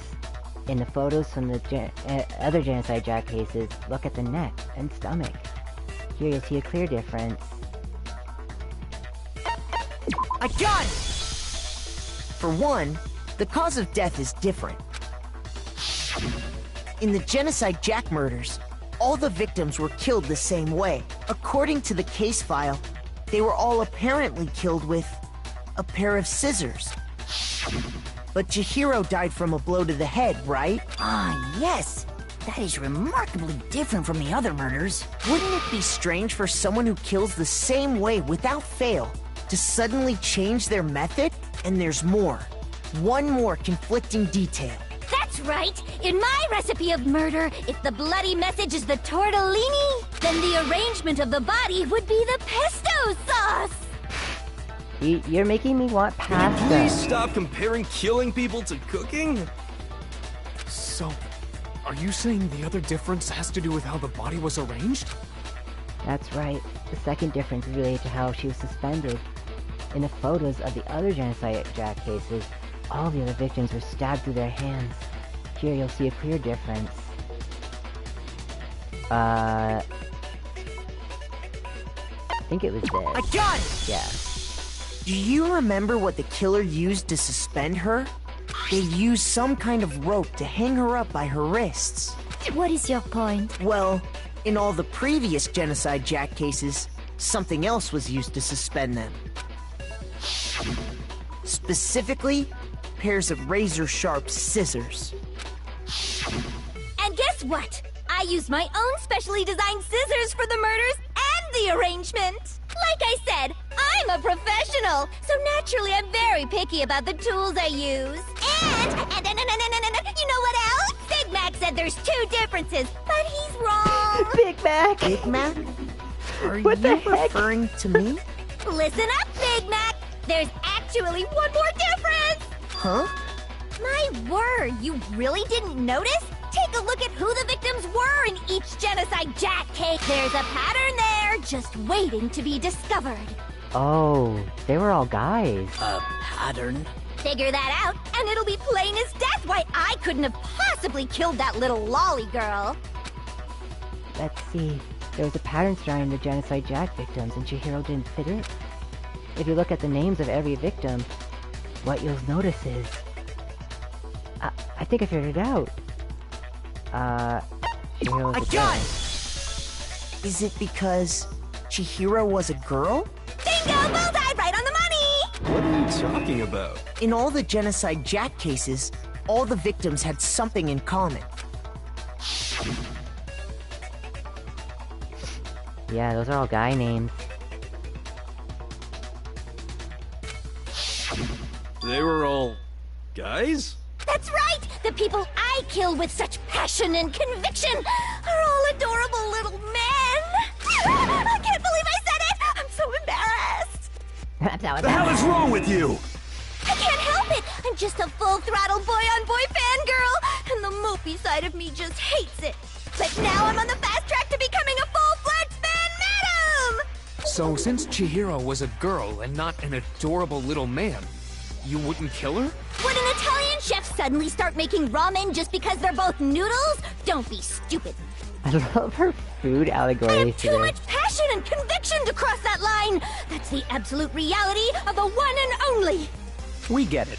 You've clearly explained your hobby and your philosophy. But that's not all there is to it. It's a different matter entirely. When you're forced to kill in order to survive. Quiet, lowly cur! Lowly? Cur? I would never kill for a reason as petty as mere survival. And if by some fluke I did kill to survive, why would I bother with the message and arrangement? It'd make me the obvious suspect! That does make some amount of sense. Plus, whatever reason I have for killing, I would never leave out my prized scissors. Who would go out of their way to use a big, stupid, heavy dumbbell? Maybe you used the dumbbell because you couldn't find any scissors in the school? Any scissors? I don't just use any scissors. I only use my own set of high-class envy of the entire world scissors! Okay, whatever. There still aren't any in the school. Are you sure about that? Oh my god! She's fully equipped! That's right! So I can kill anywhere, anytime! Why would I resort to dumbbells or rope when I have my trusty scissors by my side? Go ahead, tell me I'm wrong! You can't, can you, gutter dogs, all of you! Well, Not damn. to mention, I have no clue how to tie a good knot! So rope's totally out of the question anyway! I have no idea what's going on anymore! Could such a heinous villain really be innocent? Oh, Taka. Imagine her being a playable character in a game. But oh my god. The body that'd be really was crazy. suspended, right? And nobody but the police knew about that. Yeah! That's why we figured it had to be the real deal, and not some copycat killer or whatever. Actually, hold on. There is one more person. One person who could have copied the Genocide Jack cases. Okay, well, in this case, it would be Byakuya. Here's my answer! Byakuya, it's possible you could have found out, isn't it? You'd have no problem gaining access to classified government documents or internal police records. Plus, you'd already looked through the Genocide Jack file before this all happened, hadn't you? Are you saying Mr. Togami did it? Then, the reason he pushed the theory of Genocide Jack being the killer so hard was because he wanted to pin the crime on her. So, he rearranged the scene to disguise it and make it look like I'd put my stamp on it! The adorable glasses man was behind it all! Oh, I'm on fire! Well, Byakuya, what's your response? I see. So now the suspicion falls on me. Then I must ask, when would you say I began acting suspicious? Surely you must have an answer. Looking back and thinking about it now, the way you were acting right before we discovered the body was a little strange. And the locker room? They're suspicious. Very suspicious indeed. Or wouldn't you agree? Huh? Suspicious? It seems nobody searched the locker room. Let's start with the girls' locker room. You wanted to go to the girls' locker room right away, right? But since you're a guy... I should have naturally thought of the boys' locker room first. Is that what you want to say? The victim was Chihiro, a girl. Hence why I said we should check the girls' locker room. Nothing strange about that, I'd say. On the contrary, there's something very strange. Okay then. What's so strange about Damn, it? Makoto. Go ahead. Share with the rest of the class. There's a clear contradiction what Byakuya just said.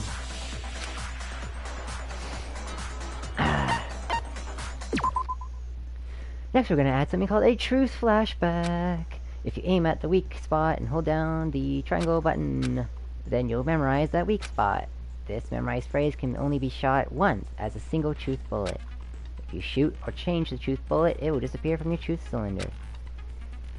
I mean, you can use a flashback feature as many times as you want, so if you don't seem to have the truth answer to a lie or contradiction in your loaded truth bullets, it might be wise to memorize a different weak spot. Yeesh! Okay.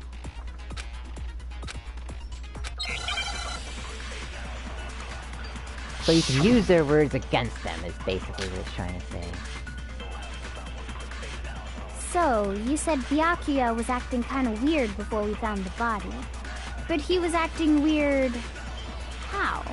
If you're presented with the opportunity to check out the girls' locker room, you absolutely take it! That's a natural reaction for any guy! Nope. The victim was Chihiro, who was a girl. So of course I would suggest we check the girls' locker room first. There was no time for pointless distractions. What's so strange about that? You wouldn't know it was Chihiro because they hadn't gone in yet. Okay, that's what it is. Wait, so can I... So, you said Byakuya was acting kind of weird before we found him. But he was acting weird... how? If you're presented with the opportunity to check out the girls, that's a natural The victim was Chihiro.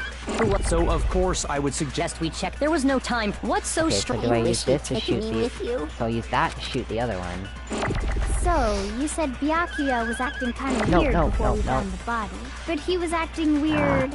If you're presented with the opportunity to check out the girls' locker room, that's a natural The victim was Chihiro, who... No, that's wrong. Yeah, okay, yeah, because, like... You wouldn't have known it yet, because we hadn't found the body yet. That's what he's trying I'll to say. tell you what's so strange about that, because up until we actually discovered the body, we couldn't have known who the victim was. So your claim that you went to the girls' locker room first because Chihiro was the victim doesn't hold up. I see. That's a good answer, I must admit. Interesting. Very interesting indeed. But your reasoning is still too weak. Huh? What's wrong? Is that it? Surely you've got more than that. Go ahead. Show us. What's with Byakuya's attitude? It's like he doesn't even care. I've got him cornered, but he's acting like it was nothing to do with him. What's the matter? You're not finished already, are you? There must be more to it. There is. I think. There is more to it. Think about it. We just talked about the differences between this case and past Genocide Jack incidents. The proof you're looking for is hidden in there. Oh? Proof that I'm the culprit, you mean? The differences between this case and the other Genocide Jack murders. The evidence that proves Byakuya is responsible is hidden there? Could it be...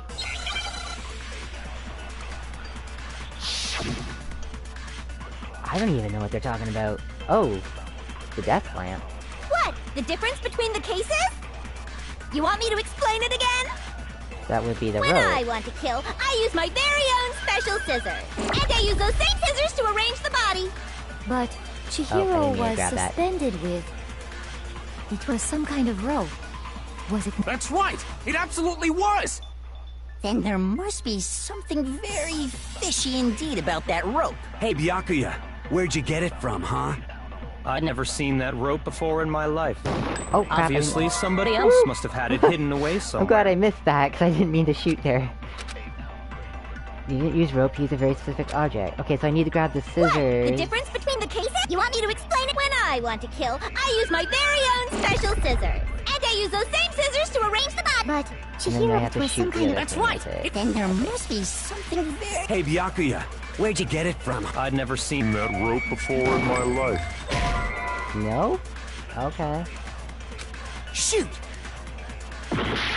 Contradiction. What? The difference between the cases? You want me to explain it again?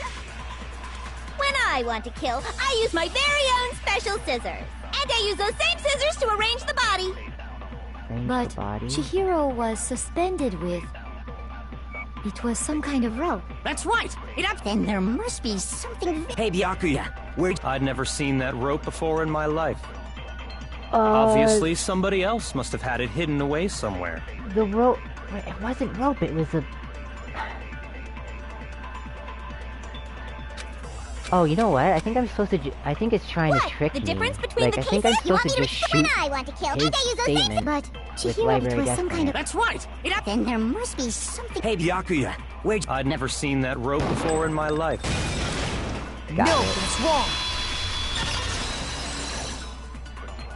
They were making it seem more complicated than it was. Actually, I'm pretty sure you have seen it before. Oh, damn. Because Shots you fired. see, that rope, or should I say, that extension cord? What? An extension cord? Byakuya, you've used the extension cord in the library more than once, haven't you? And the same extension cord that was in the library all this time went missing after the murder. And there's no way someone who uses that extension cord as much as you do wouldn't discover that fact. And Byakuya must be the one who took the extension cord. I can't imagine any other possibility. That's really what you think? Then your conclusion is something like this. I killed Chihiro in the girls' locker room, then hung her up and wrote that bloody message. I intentionally made it look like Genocide Jack was behind it. Is that about right? He's doing it again. He's totally calm, totally unconcerned. As if he's not even involved. Wait, not even involved? What's wrong? I asked you if you think that's what happened. Hell yes, that's what happened. So that's it, right? Byakuya's the killer. I don't disagree with not disagreeing. He kept calling this a game, right? So he'd be totally willing to do something like this to win. Sorry, but could we hold on just a second? I think we need to talk about this a little more. Huh? Do we really need to? We've already decided who did it. I know, but still, there's something that's still bothering me. Is that right? And what, pray tell, is still bothering you? I killed her in the girls' locker room, then disguised my crime. Specifically, I dressed it up to make it look like it was the work of a homicidal psychopath. What about all that bothers you? Wait. What was that just now? Something's not right. Chihiro's body was definitely found in the girls' locker room. But does that mean... Can I really accept that what Byakuya said as the truth? No, I don't think so. There's something definitely off about what he said. The scene of the crime, because... Okay. A gun! I think I know where You this is say going. you killed Chihiro in the girls' locker room, right? But are you sure about that? Isn't it possible that the murder took place somewhere else? How disappointing. What kind of question is that? Even in the world of disappointments, this is a true letdown. Dude, no, it's She not. was found dead in the girls' locker room. There is absolutely no question about that. There is a question, How though. could the posters scene are of the swapped. crime have been anywhere else? Well, I think it's entirely possible that she was killed somewhere else, then carried there later, along with the rest of the murder scene. The rest of the murder scene? That's right, Mr. fucking Prodigy. You didn't notice that? That was awfully specific. Please tell me you have a reason for saying all of that. I believe I do. Hey, Byakuya, did I just take you off guard? When the story suddenly moved to the crime scene, oh my god, Byakuya, who'd been so confident up till now, maybe Byakuya never even realized that the actual scene of the crime could have been somewhere else. Hey, don't just move on without permission! What do you mean she was killed somewhere else? Come on, Makoto. If there's any chance the murder took place somewhere else, let's see the proof. I have the proof. I have two proofs, but I think the... Oh, there's actually a couple things that could be the proof here. That's how much proof I have. Wait, I think it's this. A gun! The proof that she was killed somewhere else is... the poster that's hanging in each locker room.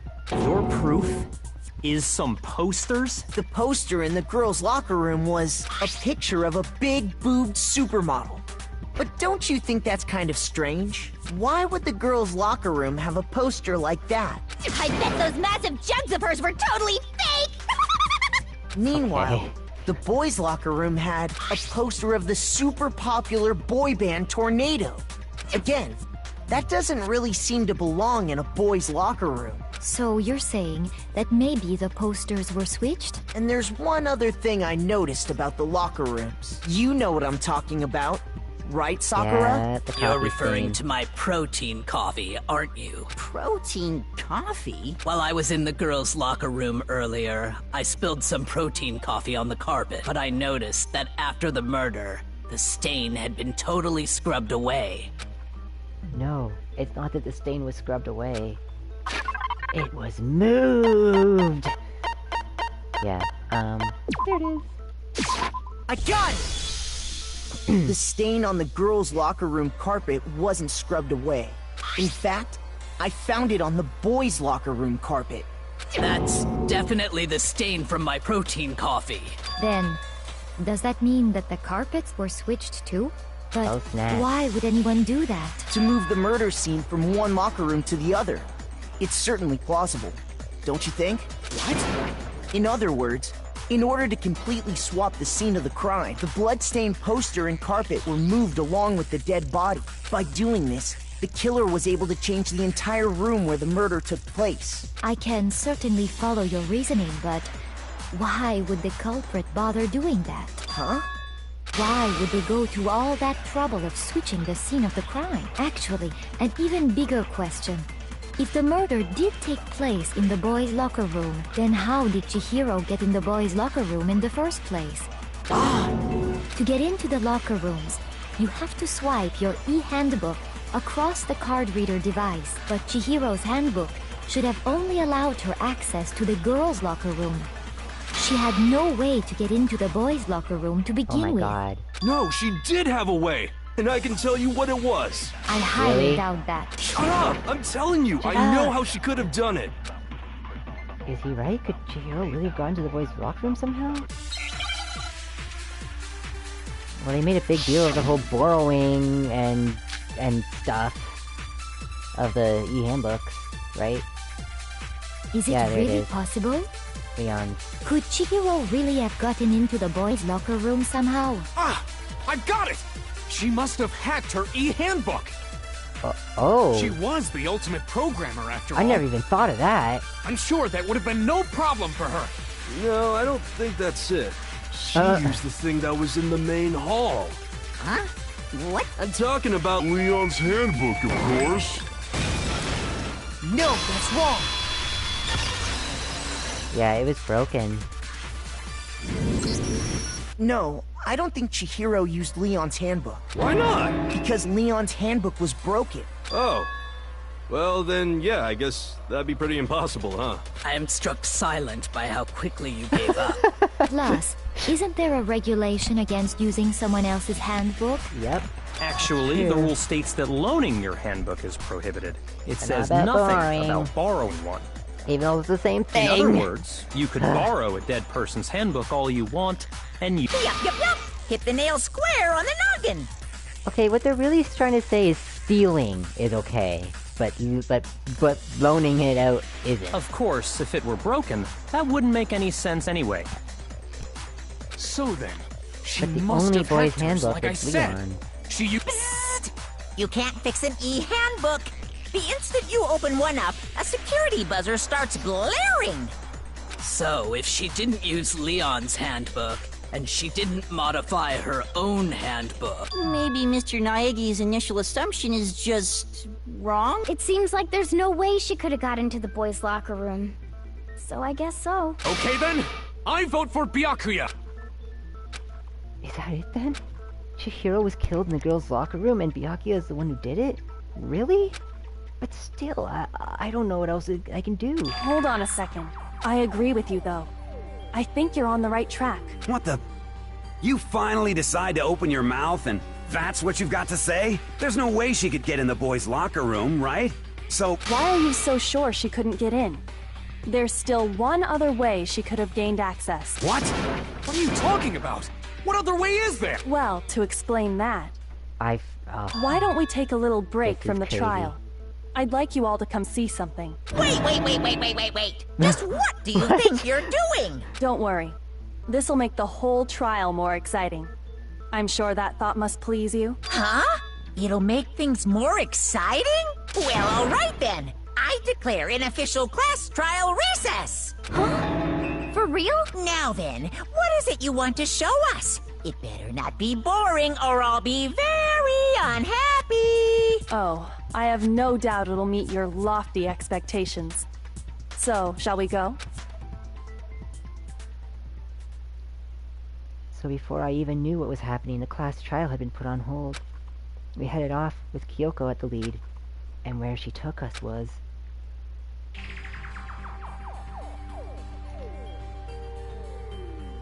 The girls' locker room? We've already searched this place top to bottom! What are you trying to pull, Missy? I'd like you to examine the victim's body one more time. You want to check it again? Be sure to examine the entire body very carefully. Take your time. Examine her. Examine her carefully. Carefully? Like Oh, well, using there you our go. hands? No, wait, no, wait, no, wait, no, wait, no, wait! It's I thought that's what you'd probably want to best do. if I don't run my hands all over a girl's dead body. It's not that I'm creeped out or anything, it's just... based on religious grounds, you know? Very well. I'll do it. Thank you, Sakura. But you're a girl. You shouldn't have to touch a dead body. Just let one of the boys do it. No, it's okay. I think Chihiro would rather have a girl examine her. So just leave this to me. Sakura. What is this? Some kind of secret girl-on-girl action? Is that what you two are about? Sakura, true MVP. That's not it at all. Stop screwing around. Okay, here I go. I'm sorry, Chihiro. Please excuse the intrusion. Putting her hands together in a brief prayer, Sakura then began to quietly examine the body. Be sure to check her entire body, and I believe we will solve this particular mystery. Kyoko's figured it out, as I have as well. Her entire body? I know you say that, but what? This is... What is this? What is it? Not possible. It's not possible. Sakura's eyes were staring wildly at Chihiro's lifeless form. Her massive frame trembled. This girl is what? Is a boy! Oh, snap! Ah, I see. So she was actually a he.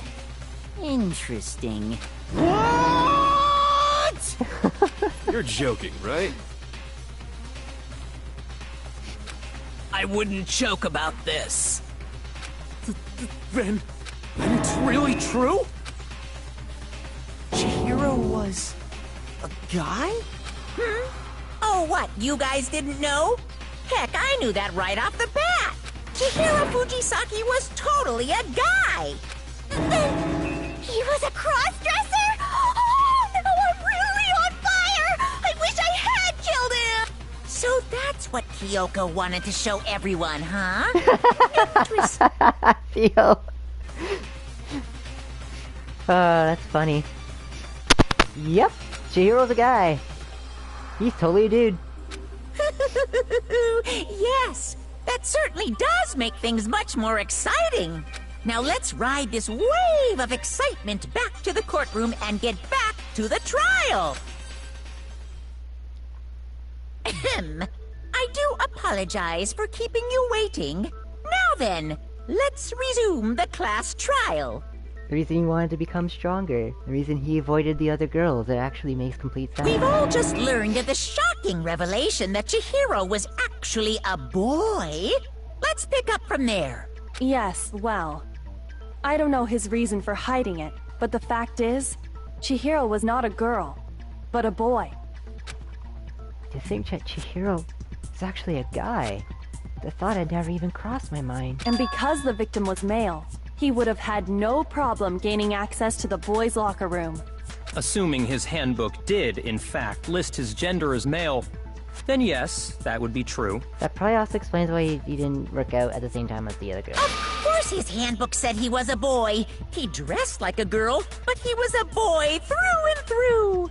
So then, there should be no issue with Makoto's initial assertion. The victim was killed in the boys' locker room. and was then later moved to the girls' Oh, and that locker room. completely explains why they would want to change the rooms around, too. Because if Chihiro was found in the guys' locker room, that would have made no sense. And the killer could have easily used Sayaka or Junko's handbook to get into the girls' locker room. But they would have had to know that about Chihiro. So Chihiro really was killed in the boys' locker room? I still don't understand the motive for moving the body, but yes, that does seem plausible. Well, I must admit, I did find it rather odd. I knew he felt a little off. There was a certain incongruity to his female body. This is the most titillating situation! What the hell? So now everything has been connected. All the mysteries have finally become clear. Okay, well, connected or clear or whatever, we still think you're the killer, remember? Very interesting. This has become very interesting indeed. He's off in his own little world. What about you, Makoto? After everything we've learned, do you still think Byakuya's the killer? I do not. Well, without a doubt, Byakuya is the one that made Chihiro's death look like Genocide Jack did it. But I think he might not actually be the killer after all. What? But aren't you the one who accused him in the first place? Yeah, He just seems to be too easygoing about all this. Like he's enjoying us solving the mystery. The way he's acting, it makes it seem like it doesn't have anything to do with him. And you think that might be because it doesn't have anything to do with him? Plus, the evidence he left behind was a little too... how can I put it? Overt. He consciously chose to use the extension cord, knowing it could connect him to the murder. At least, that's how I see it. And Byakuya, when you found out the murder took place in the boys' locker room, it seemed to rattle you. And then again when you found out Chihiro was actually a guy. If you really were the killer, that stuff wouldn't have had any effect on you. Indeed. So that's your thinking, huh? Well, it bothers me that you don't have more concrete reasons, but it's fine. I guess I'll mark it as correct for the time being. Mark it as correct? He's right. I am not the culprit. I just happened to come across the corpse in the girls' locker room and decided to alter it. Are you fucking with us right now? No, I am not effing with you right now. I'm telling you the truth. Well, I find it very hard to believe. Go ahead. Find it very hard to believe. You're free to be executed along with the rest of us. Oh, if you're really telling the truth, then why? Why do you do that to his body? My reasons hardly matter right now. Uncovering the culprit is much more important, wouldn't you say? Now then, if it wasn't me, who was it? He made it harder to figure out who the killer was just because he wanted it to be more fun, I guess? Well, I don't think I can say for sure without talking about it a little more. Kinda messed up, dude. We're seriously gonna keep going? We're all good, aren't we? I thought it was clear Byakuya did it. No, I'm with Makoto. If there's any doubt whatsoever, we need to explore every possibility, because if we're wrong, we all die here. That's true. Very well then. I'm with you too. Damn straight. Count me in. Do you not have a mind of your own? Of course I do. What am I, an ant or something? Anyway, let's discuss this all as a group one more time. That's very true. Our lives are all on the line. Excellent. Then shall we resume our game of hide and seek? But if Byakuya didn't do it, then who's the real killer? Who murdered Chihiro? There's one more thing we can be sure that we know about the killer. The killer was able to gain access to the real murder scene. Which means... I got it! Since the crime scene was in the boys' locker room, you would need a boy's handbook to get in.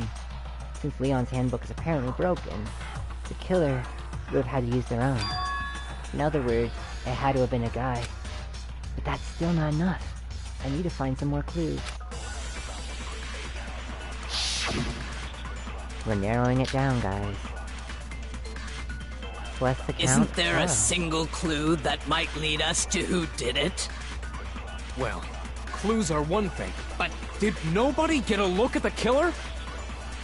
I'm sure if someone saw the killer, they would have said something by now. Perhaps someone saw the victim at some point. Even that might be enough for now. Yeah. All we need right now is any kind of new info. It's over. It's all over. You want to know who saw the victim? The killer. And only the killer. No, that's wrong. Look at that. I believe someone else did see the victim before he was murdered. What do you think, Celeste? Man, we ran around everywhere looking Now for that her. you mention it, yes, I did see him. Huh? Really? Oh, but I suppose only Makoto knows about this. Makoto! The rest of you had no idea, did you? That is why you're all making such ugly noises. Whatever! Just hurry up and tell us! It was last night, right before nighttime. I saw Chihiro in the dormitory warehouse. I saw him stuffing a track jacket into a duffel bag. And then, I assume, he headed off to exercise. A track jacket and a duffel bag? But we didn't find anything like that at the murder scene. It seems likely that the culprit destroyed them to get rid of any evidence. And that is when he said something that struck me as rather odd.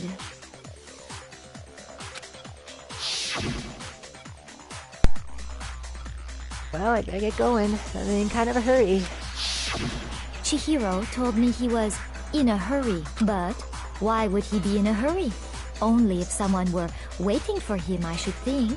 So, Mr. Fujisaki was on his way to meet with someone, and then they were going to work out together? But Hina and I had invited him to exercise with us plenty of times, and he always declined. Probably because he was afraid you'd find out the secret he was hiding, right? Which means that conversely, he must have trusted whoever he was meeting with very much, enough so that he was willing to risk his secret being revealed. What a marvelous friendship! The point is, whoever he met up with is the culprit, right? So we just gotta figure out who it was. But knowing what we know, I can't even guess. No. You already have what you need to make the connection. Huh? You know who the killer is. Seriously? Who is it? Who's the killer? Think back to the track jacket and duffel bag the killer disposed of. Focus on the details of these items, and it should become obvious who was waiting for him. Are you sure about that? You really think we can figure out who did it based on two pieces of evidence that we don't have? What?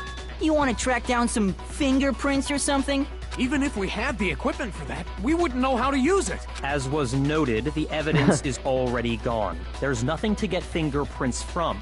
Maybe, but we can make certain inferences if we just take the time to talk it out. Easy for you to say, but fine. Celeste, did you notice anything special about the bag or jacket? The bag was just a normal duffel bag from the warehouse. All the bags in there are the same, so I can't imagine what would make that one special.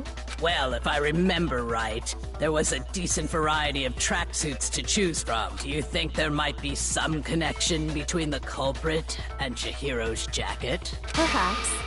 Let's explore that and talk a bit more about the jacket he took. Sorry I'm being so quiet. I just trying to want to talk over them or anything. Does Chihiro's track jacket really hold some clue about the killer? Somehow, it's really hard to believe. This is really interesting so far. First of all, we know where Chihiro was headed. He was on his way to go exercise. Yeah. So next we have to ask, why did he choose the specific tracksuit that he did? What do you mean, the specific tracksuit? I got it! He picked that tracksuit because it matched the one the culprit was wearing. So, what you're saying is, the killer was wearing the same blue tracksuit as him? Oh, wait. My tracksuit is black. Wait. Wait. I don't even have a tracksuit, because He just said the color. sucks. How did he know that? I have a white tracksuit, personally. I got it from the... Did any of that really help us get any closer to figuring out who the... No way. Not a chance. No, there was something weird there. Yes, I did hear it. First of all, we know he was on his way, so next week, why did he choose the specific... What do you mean, the specific track? I got it! He picked Okay, it matched so- the one the culprit... So, the killer was wearing the same blue tracksuit as him? My tracksuit is black. Okay, so then they also... I have a white track. I got it from the... Did any of that really help us? No way. Not a chance. You heard him, right? What he just said without even realizing it? Yes, I did. Damn. First of all, we know where Chihiro was. He was on his way to go exercise. So next we have to. Why did he choose the specific? What do you mean, the specific? I got it! It matched the one the culprit. So, what's your... The killer was Wait, wearing the so what same do I blue shoot? tracksuit as him? My tracksuit is black. I don't even have it. Cause exercising. I have a white tracksuit. I got it from the where. Did any of that really Yes, help but us? what do I shoot with this? Not a chance. You heard him, right? What he... Yeah, he said the color of the tracksuit. How would he know that? First of all, we know where Chihiro was headed. He was on his way to go exercise. Yeah. So next we have to ask, why did he choose the specific tracksuit that he did? What do you mean, the... I got it! It matched the one the... So, the killer was wearing the same blue... My tracksuit is black. No? Shoot! Okay, wait, so... First of all, we know where Celeste Chihiro was account. headed. He was on his way to go exercise. So next we have to ask, why did he choose the specific tracksuit that he did? What do you mean, I don't the know what- specific tracksuit? I know what's wrong. He picked that. It matched the one the culprit was wearing. So, what you're saying... Do I The killer shoot was this? wearing the same blue Oh, fuck. tracksuit as him? My tracksuit is black. I don't even have a tracks. Cause exercising. I have a white tracksuit, personal. I got it from the warehouse. Did any of that really help us get any closer? No way. Oh my Not a god, chance. okay, wait. I know... First of all, we kind know of. where Chihiro... He was on his way to go exercise. So next we have You to know what, I ask, have why lots of did he hearts. I'm choose just the... What do you mean, the specific... I got it! He picked that. It matched the one the culprit... So, what you're saying... The killer was wearing the same blue tracksuit as... No, okay, there we go. Jeez, that was... Hold on a second, Mondo. What did you just say? What did you just say? What'd I say? When Celeste testified a few minutes ago, she said... I saw him stuffing a track jacket into the duffel bag. And then I assumed he was headed off to exercise. She never said anything about the jacket's color, so why did you say Chihiro's blue tracksuit? What are you... You just... Oh, Hey, damn! Celeste, what color was Chihiro's tracksuit? As a matter of fact, it was blue.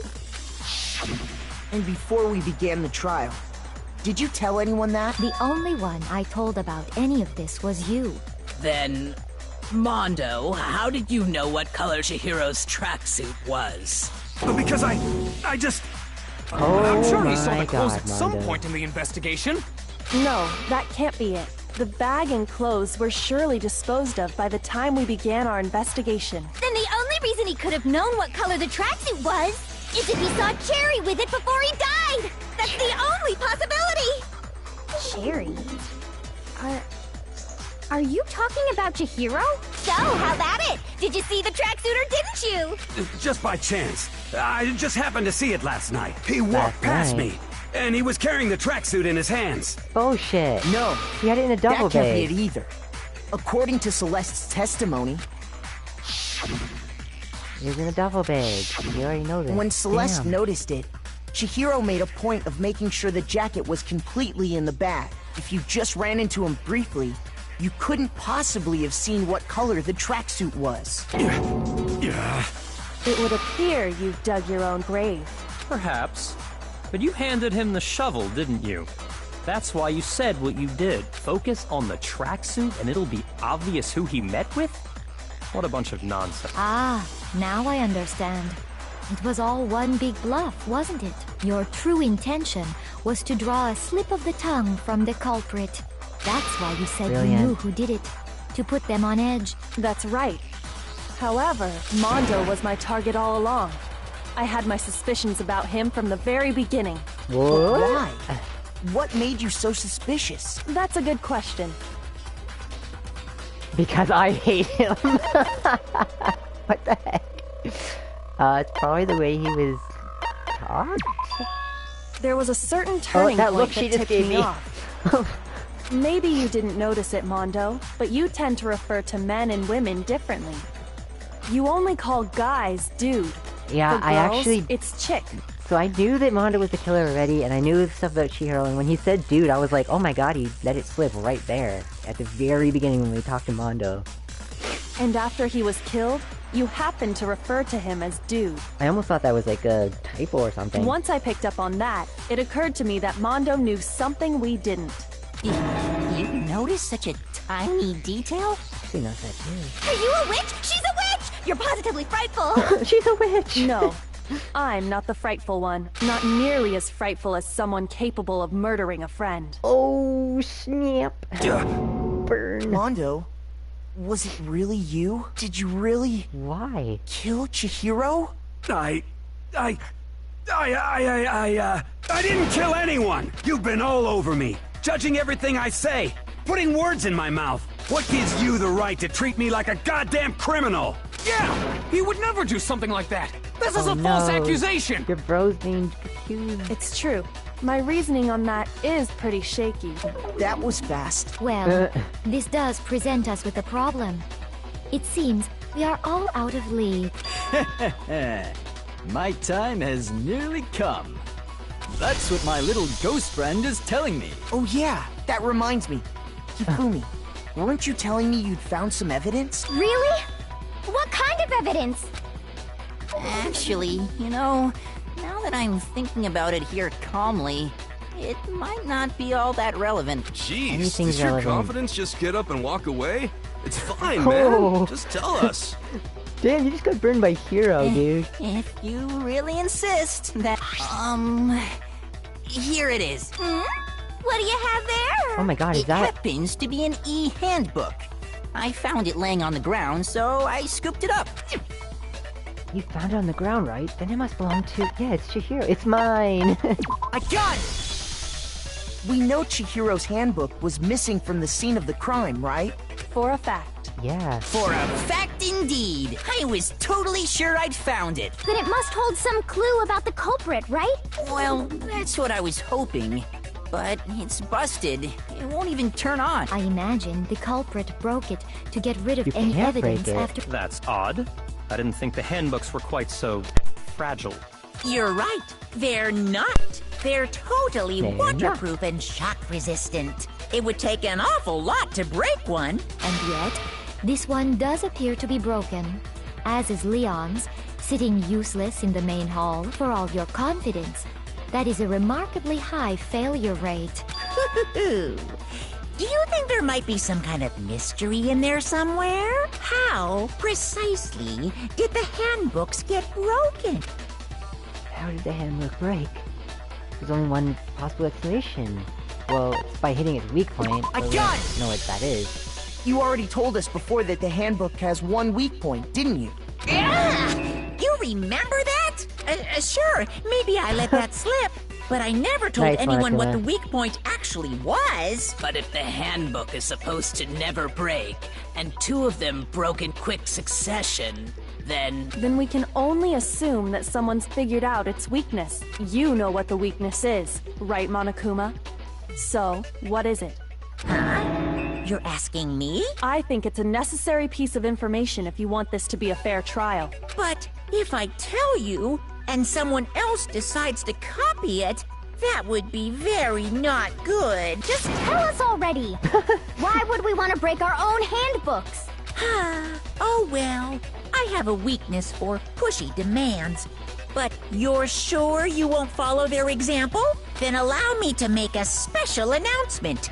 The weak point of my cutting-edge e-handbook is... when it's exposed to high temperatures for too long, it will suffer a meltdown and totally break! Mondo was in the sauna with Taka, and he had his clothes on, aka he had his Eve handbook, and that's how he knew that they could break by heat. I flippin' knew it! You knew it? Yeah, because I found the handbook laying on the floor of the sauna. Yep. The temperature in the sauna can reach over 200 degrees. Strange how you don't get burnt, huh? It's because as your sweat evaporates, it creates a cooling layer of air around your skin. If the hot air of the actually sauna were interesting. I didn't know that. somehow pushed directly onto your skin, you'd definitely get fried. That layer of air would get blown away. That's why you may feel a burning when you move around. So when you're in a sauna, make sure to keep nice and still. Wow, interesting.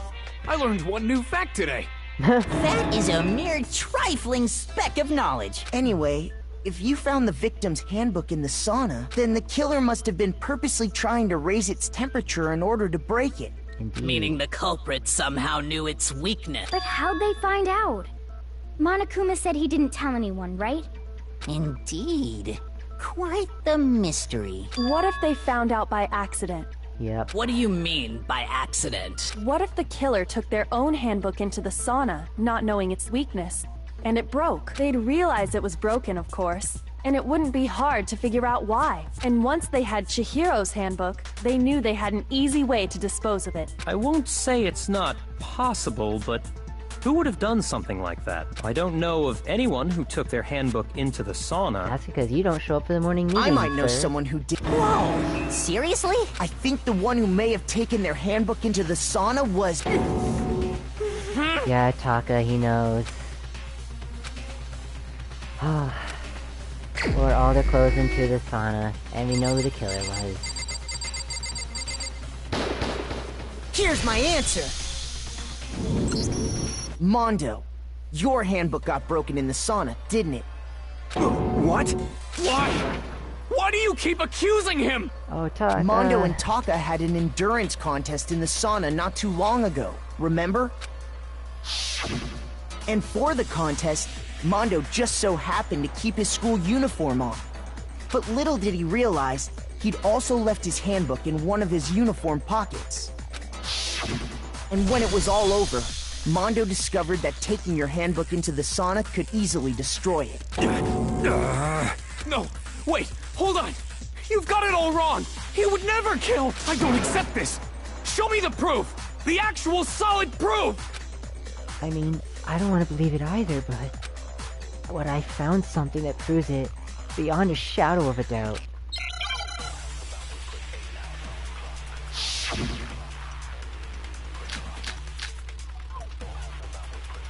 The broken E-handbook. Chihiro's E-handbook. Let's test Makoto's assertion. If what he says is correct, then Mondo, you broke your own handbook. In other words, if Mondo's handbook is actually broken, then that proves that what Makoto said is right. Makoto. Well, my goddamn handbook works just fine! See? Look! That's because you Makoto had was wrong Chihiro. after all! Mondo wouldn't hurt a fly! Oh! He used frickin' Leon's handbook to get in. Let's test if what he said you broke your own. In other words, if Mondo, then why that it's proves broken. Well, my goddamn handbook works just fine! No, that's wrong! No, it's wrong. You're a dirty killer. Mondo, the handbook you have right now, is it really yours? The fuck is that supposed to mean? The broken handbook that was in the main hall, isn't that one actually yours? What the heck are you talking about? Oh, what? What I mean is, I think Mondo swapped his handbook out for one that actually works. I think he took Leon's handbook and replaced He it has with his Leon's, own. that proves he's the killer. After too. all, Monokuma said himself that Leon's handbook never should have broken. That's right! The punishment it suffered wasn't nearly enough to destroy it. So then, the broken handbook in the main hall is actually Mondo's, which would mean that the handbook Mondo has right now is actually Leon's. Yes? But doesn't that violate the school regulation that says loaning out your handbook Yeah, is prohibited? no, because he borrowed Here's it. how I look at it. There is a rule about loaning your handbook to another student. But if they're dead, they're not a student. It's kind of a gray area, I admit. But no worries. If anything, it just makes things more interesting. As such, I decree that exchanging handbooks with a corpse is not a violation of the rules. Well, Mondo, if I'm wrong about this, You're welcome to say so. I'm happy to admit I made a mistake, but... Son of a bitch! What's wrong, bro? Come on! Tell him he's wrong! You are wrong! You have to be wrong! Everything you just said is wrong! You made it all up! Okay, Taka, calm then why don't we down. look back on this case one more time, from the beginning? That way, everything will become clear. And we'll all see if I was right or wrong. Alright, here we go. These look really cool, but oh my god, they're hard to do. Because there's so much stuff. Okay, so we gotta look over everything. We've got dumbbell, we got the cords, we got Chihiro entering into the boys' room. I don't even know what this is supposed to be. But it looks like something being thrown on the ground or something. That's the sauna, so maybe this is the thing getting thrown on the ground, the sauna. Handbook, right on the wall. Wait. That's Chihiro's hand, isn't it?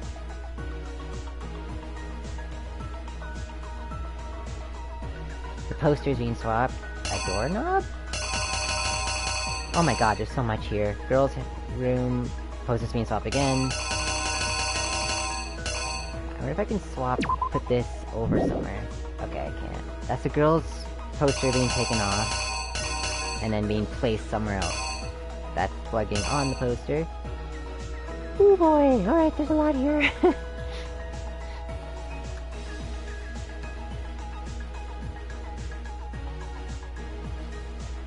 Oh my god, these images.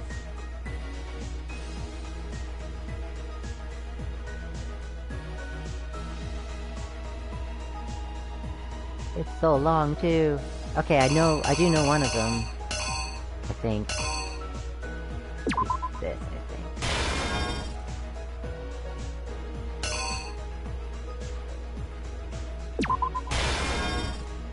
He goes to the sauna and gets rid of it.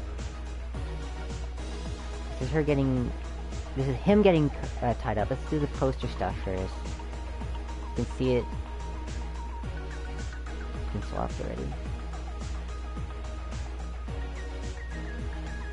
Oh my gosh, there's so much.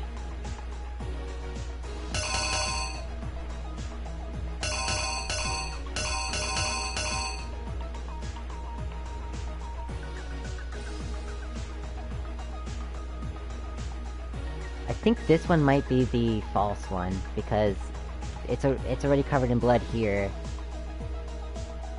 Oh no. No. I think it's this. Because she, here, gets hit, drops on the floor. I don't know, it seems like this is backwards, but whatever. So he rolled up the carpet.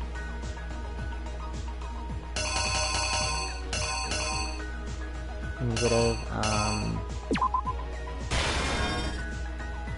done this in the... This would've done in the boys' room.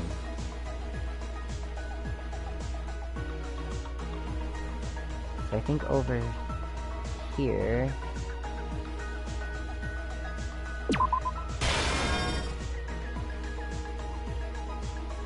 I'm probably gonna have to redo this several times. Hopefully that I don't... Hopefully I've got as many chances as I need. She sees him with that. He's all like, bye!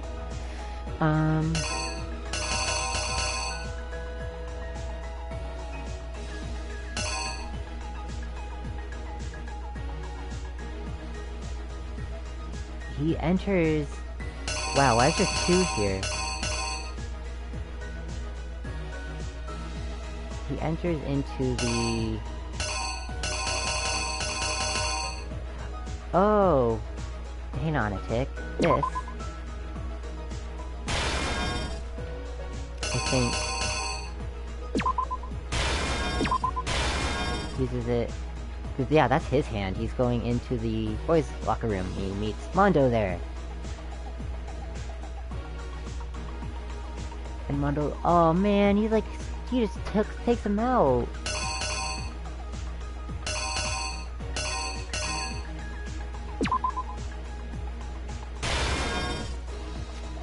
Jeez.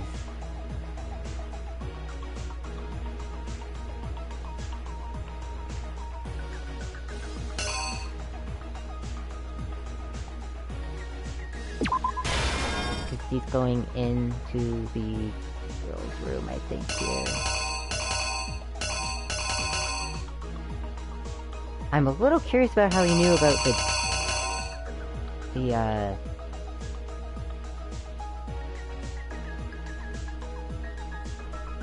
like, how he knew how to string him up and everything.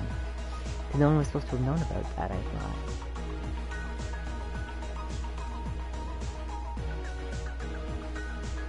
I feel like he would have had to put the poster up after he killed him.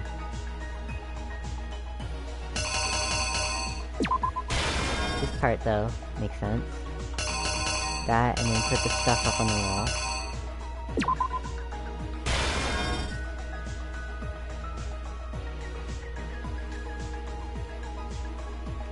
So the only one I need to figure out, I don't know what this doorknob is supposed to be.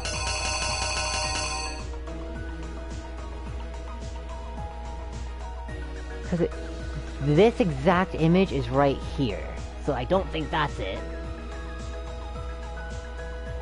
He had to have put the poster up on the wall at some point, so I'm guessing this is where it was done, even though he's got the body here. He's putting the body down, so I feel like the poster would have had to be after that happened, but...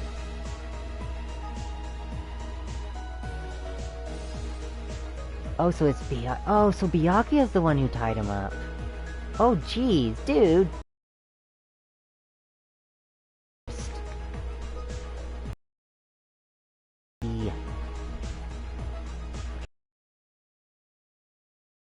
Is you.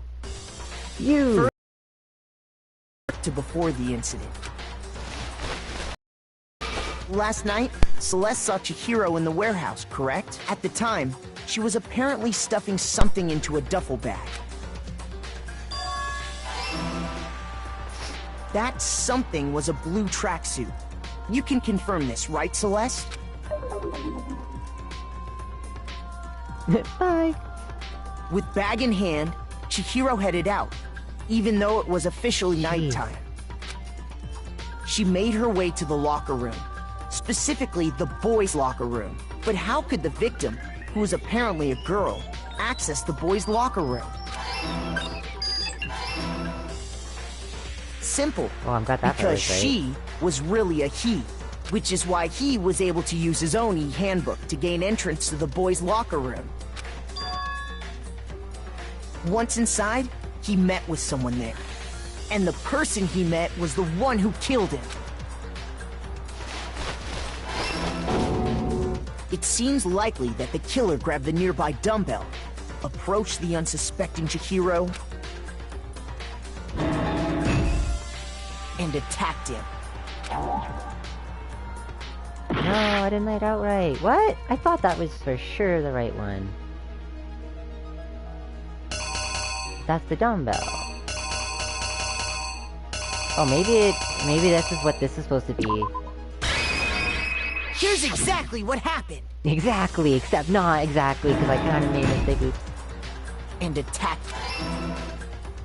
Okay. And that's where the bloodstains on the poster and carpeting in the boys' locker room came from. Indeed. A freaking lot of blood. It was likely in the heat of the moment. The body was arranged, but the murder itself felt unplanned. Which is why the killer hurried to try and hide the act. First, pulling up the bloodstained carpet, then removing the bloody poster, and finally carrying the corpse into the girls' locker room. A girl's handbook was necessary to get into the locker room, of course, but this alone doesn't prove that the killer was necessarily a girl. After all, Sayaka and Junko's handbooks had been placed in the main hall. Using one of those, a boy could get into the girls' locker room without much problem. Oh, that one was right. And that's nice. exactly how the killer did it. With the carpet and the poster they brought with them, they got to work. They changed the layout of the boys' and girls' locker room in what you might call a crime scene switch. Crime scene switch. That could have been the end of things. But no. But no, Byakuya had to be frickin' weird. Byakuya discovered the body and decided to intervene in the situation, making things even more complicated. So, after stumbling on the crime scene, he went and grabbed the extension cord from the library, and then he got to work. He used the cord to string up Chihiro's lifeless body.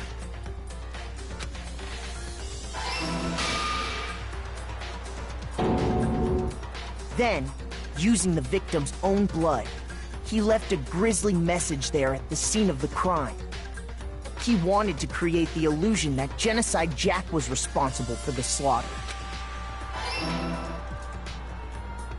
And around the same time that Byakuya was putting together this facade, the killer, having already disposed of Chihiro's bag and other belongings, arrived at the sauna. There, they planned to destroy the last piece of evidence, Chihiro's handbook. Ironically, this is what got him caught. And just as the killer expected, the steamy sauna was enough to ruin the electronic gadget. Somehow, the killer knew that the handbook couldn't stand up to the heat of the sauna. And the reason they knew that is because the sauna had already wrecked their own handbook. And that's how it all played out. Isn't that right, Mondo Arata?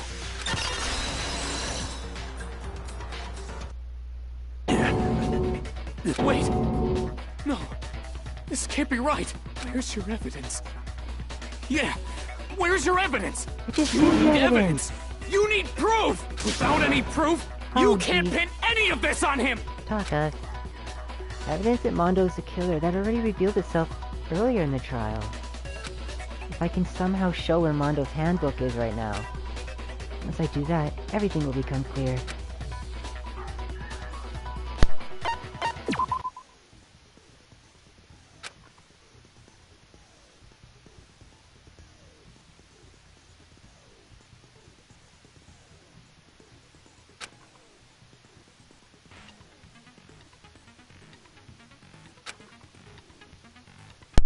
Even if you push buttons random, you won't miss. You can push blah blah blah blah blah however you want to destroy opponent's verbal assault. But this only lasts till your focus gauge runs out. Make the best possible use of your time. We pick something called the Nega Time that your opponent can use. If this opponent activates Nega Time during the bullet time battle, your tempo marker will disappear. Oh my gosh, this is so much. At this point, no, never mind. I'm sure nothing would happen. I don't know what to worry about. Oh, right. Gentle opponent won't use Nega Time. Okay. Oh, sweet. That sounds actually really helpful then. I had trouble with this last time. Show me some evidence! You're wrong! I won't listen! I refute you! False! You're corrupt! You're corrupt. Show me some evidence! Come on, come on, come on. I won't listen! False!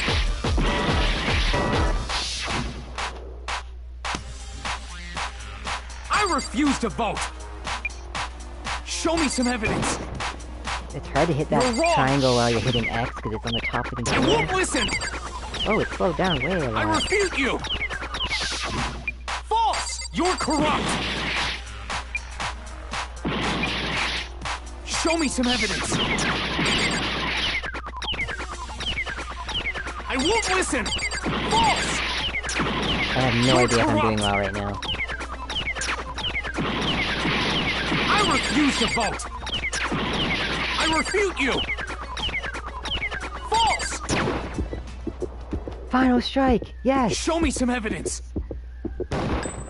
This should prove it! Sorry, Taka, but we all know at this point it's Mondo. If my thinking so far is right, Mondo must have replaced his broken handbook with Leon's. In which case, we can just check each of our handbooks right now. Once we do that... We don't gotta do that. Huh? Yeah. Yeah, I did it. I killed him. Oh, wow. Alright then.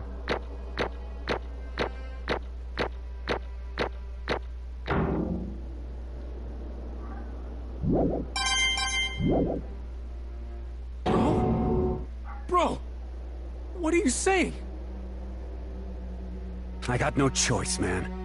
After hearing all that, I gotta just... give up. Go ahead, Monokuma.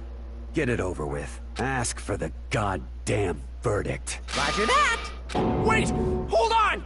No waiting! No holding on! Time for the moment we've all been waiting for! Grab your lever and give it a yank! Who will you elect as the Blackened this time around? Will you make the right choice? Or the dreadfully wrong one? What's it gonna be? What's it gonna be?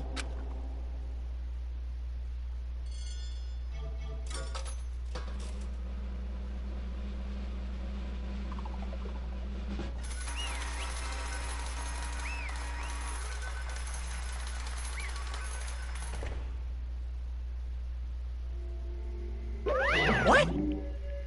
Uh-oh, this time it looks like you got it right again. Yes, it is so. The Blackened that killed Chihiro Fujisaki was... Mondo Owada! Unbelievable. In case you're wondering, the vote was not unanimous. Kiyotaka chose the wrong answer. You're treading very close to the danger zone, Mr. Ishimaru. You need to be more careful. I refuse to believe it. There's no way. There's no way you killed someone. Sorry. What is this? Why are you apologizing? Why? Why did you do it? Now then. Well, it looks like Mondo's taken a vow of silence, so allow me to explain on his behalf. Actually... the story of murder this time is the sad story of two men. Oh, but for anyone who doesn't really want to hear it, you can hit the circle button to fast forward the text. No, why would I start to... Anyway, there was once a young boy, and his name was Chihiro Fujisaki. He had an extreme inferiority complex regarding his own lack of strength. You're so weak, even though you're a boy. He'd heard things like that as long as he could remember, and he couldn't overcome his weakness. On the contrary, he tried to hide and buried himself further and further into that weakness. To take on the fragile form of a petite young girl, he had chosen that as his way out. Now nobody will be able to say anything about even though you're a boy. But no matter how tightly he wrapped himself up in that shell, oops, the inferiority complex had already taken root deep inside him, and was not so easily weeded out. As it turned out, the shell was completely empty. The complex didn't disappear, and instead, it only grew stronger and stronger. I'm weak. Weak, weak, weak, weak, weak, weak, weak, weak. Once the killing game began, here at the school, he had no choice but to accept this fact. After all, this world is survival of the fittest. If you're not strong, you don't survive. And then the lovely and hateful Monokuma announced the revealing of the embarrassing secrets. Which of course included Chihiro's embarrassing secret, which I was more than willing to divulge. Even though he dresses like a girl, Chihiro is actually a boy. Hey, And that was something Chihiro couldn't let anyone find out, no matter the cost. If that was revealed, it would be the end. The hardened shell would crack and the armor would fall away. Without a doubt, those around him would torture him more than ever before. Everyone figured being thrust into such a dilemma must have sent him spiraling into despair. What? And yet... I'm sorry. I don't want to talk about it right now. But... I also don't want to leave things the way they are, so maybe we can talk about it later. After I try my best to become strong, then I will tell everyone. Annoyingly, he used the threat of discovery to motivate himself to become stronger. That's right. Now's my chance. I want to change. I'm going to become stronger and accept who I am. Strong enough so that when somebody says, even though you're a boy, I'll be okay, I'll get better. With that thought at the front of his mind, he resolved to take immediate action. And so... that day, he made the commitment to begin exercising. He was prepared to retrain his mind and body. But sadly, that would be the first and only chance he would get at it. Hey, When he decided to start exercising, he thought it'd be a good idea to ask someone for help. But he wanted to tell that person his secret first, and then ask them to help him from there. And the person he went to... Yeah, that's right. It was me. It sure was! The biker gang fella had been painfully clear about how important his manly promises were. So Chihiro probably figured that even if he confided in Mondo, his honor would make him keep the secret. Uh-huh. Plus, Mr. Macho Mondo was the very symbol of a strong man that Chihiro had always aspired to. Maybe talking to Mondo about it will help give me some courage. So he went and asked Mondo to help him become strong, says Chihiro there. That was his aspiration. And he thought that only with Mondo's support would he ever be able to come close to that. Correct. So then, that must be why Mondo did what he did, to keep the promise he'd made to Chihiro. Huh? Did what he did? You mean, that's why Mondo carried Chihiro from the boys' locker room into the girls' locker room? Indeed. Yes, that's exactly what I mean. Wasn't that to cover up what he done? Certainly. That could have been it, but I don't think that was the main reason. The real promise was to keep the promise between men he'd made to Chihiro. But how does moving the body keep a secret? Because if everyone knew he'd been killed in the boys' locker room, then everyone would have been arguing about how she got into the boys' locker room, right? Once that started up, at least a few of us would have immediately begun to suspect his identity, so he tried to protect Chihiro's secret by putting him in the girls' locker room and stealing his handbook. See? Then Mondo did all that to keep the promise he'd made to Chihiro, who he'd also killed? Why would he do that? The more I hear you talk, the more I don't understand. I mean, you guys trusted each other, right? So why did you? Because no matter what, I didn't want anyone to know. I knew it. So that's what triggered it, after all. The possibility of having your embarrassing memories and secrets exposed. What is this? It's impossible. Nothing could have been that bad. Something you didn't want anyone to know, even if it meant killing someone. You're wrong! It's impossible. Don't make me repeat myself. How many times must I repeat myself? To judge others by your own standard is the height of folly. Even if you can't comprehend it, he obviously can. That's all there is to it. Well, while we're on the subject, why don't I tell you? That embarrassing memory, that secret he didn't want anyone to know. Hey, You know what Mondo did? He killed his own brother. Mondo, the ultimate biker gang leader, makes tremble. But the only reason he had the chance to join the gang in the first place...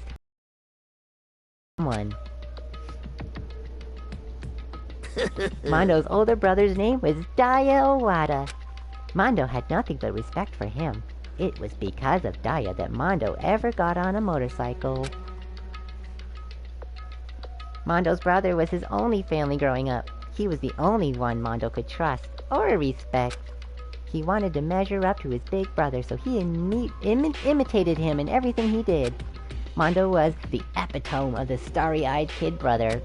Meanwhile, the charismatic older brother had put together a local motorcycle gang. And before anyone knew it, it had grown into the biggest biker gang in the country. Daya, the older brother, number one in the gang, and his number two, his younger brother Mondo. In the beginning, everything was peaches and gravy. But when Mondo started to think about how he would have to take over the gang from his brother someday, his brother's greatness, his reputation, began to gnaw on Mondo's very soul. The kid's gotta take over from Daya, huh? Daya created this gang with his bare hands. Mondo's just along for the ride. Can somebody like that really be our leader? All that'll do is make the gang look bad. Almost every day, Mondo heard the gossip and whispers of the other members of the gang, which is why I just... I gotta get stronger. Stronger than Daya. Once. Just one time. No matter what, I gotta win. Don't fuck with me! I don't care what it takes. I gotta come up on top. And on the night of his amazing brother's retirement ceremony, Mondo challenged him to a street race. But during the race, tragedy struck. The kid brother pushed ahead with reckless abandon, eager for victory, and dashed into oncoming traffic. But suddenly...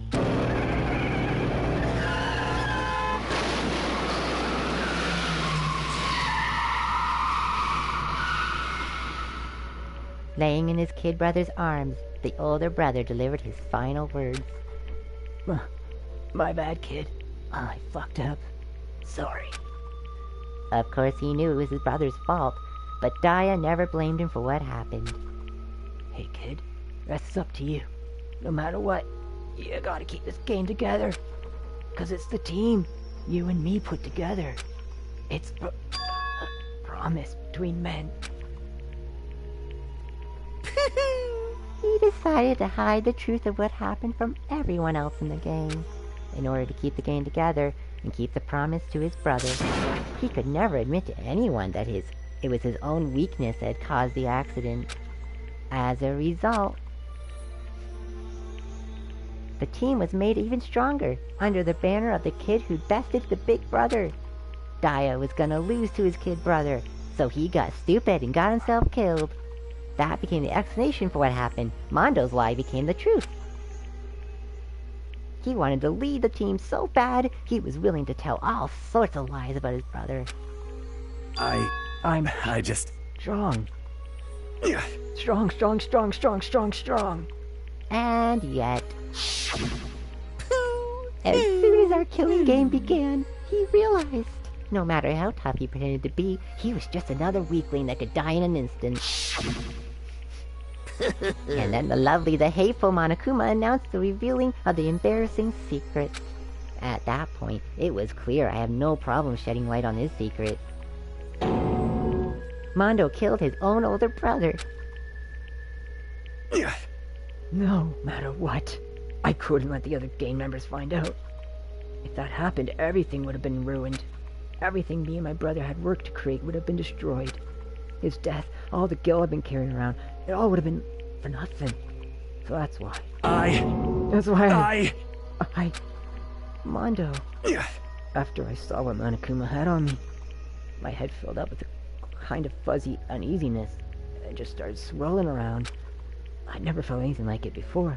I didn't know what to do about it. I wasn't sure what to think or say, but after a while that fuzzy uneasiness turned itself into a rock-hard lump of anxiety way down in my stomach.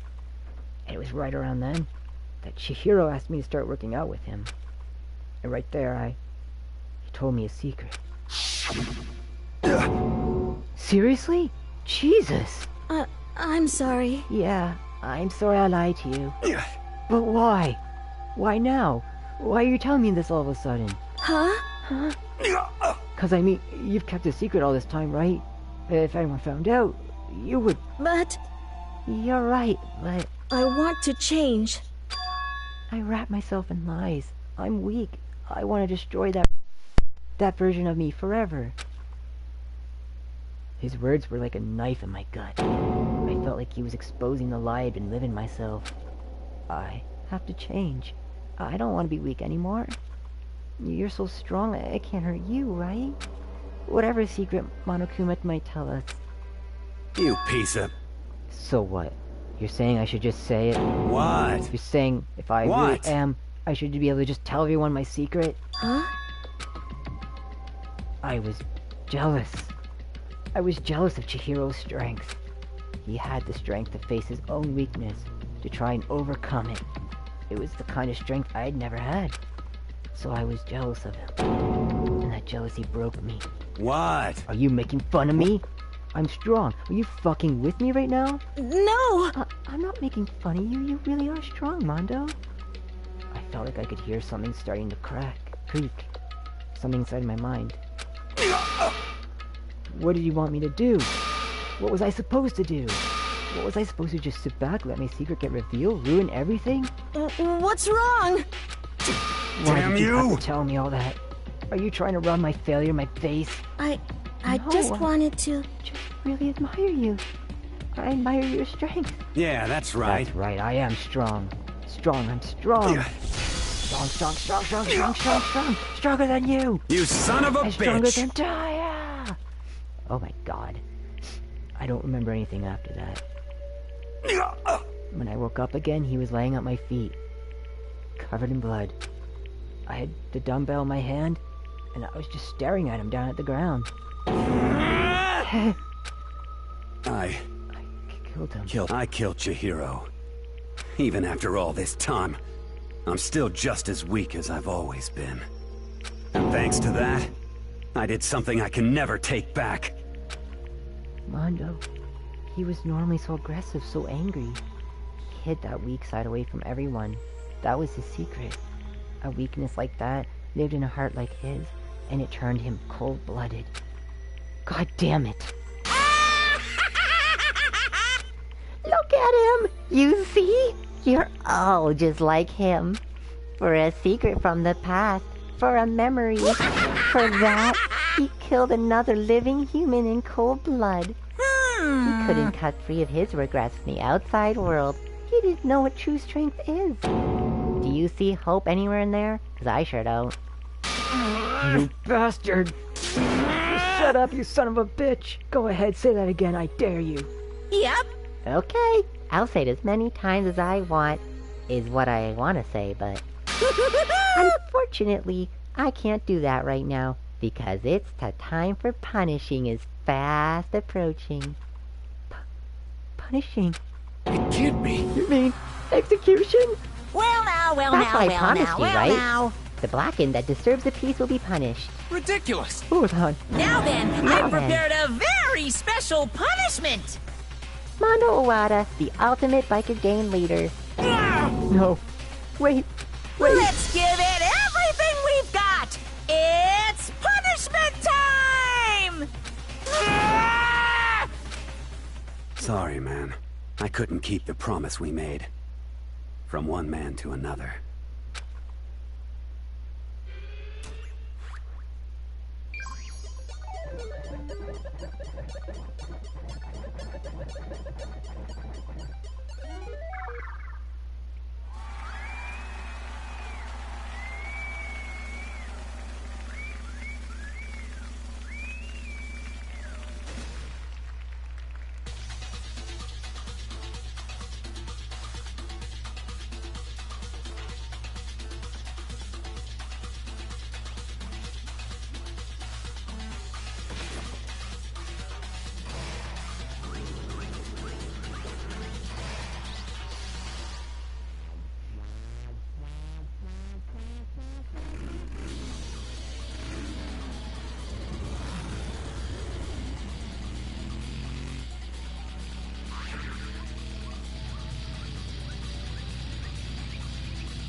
Laugh at death, and your soul will forever be at peace.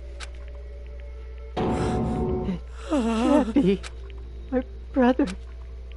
Another murder. And another execution. I want to feel again. Everyone's lives are taken so lightly here. I feel like I might be going mad. Maybe I'll just let it happen.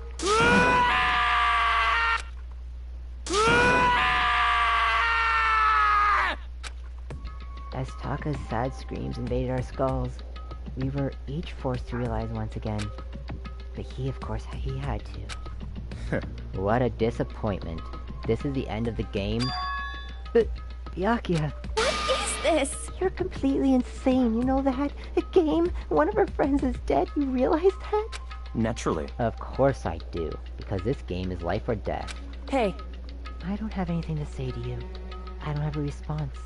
Except that... However... I just don't understand why. Why did you go out of your way to disguise Mondo's crime? That was an interesting death indeed. It was kind of silly. What? Why? Isn't it obvious? Because it made things more interesting. His voice was calm, emotionless, like the voice of death. It chilled me to the bone. Last night, when the murder took place, I was in the library as usual. Honestly. So you ignored the nighttime rule too. That rule never mattered to me. I don't recall agreeing to it.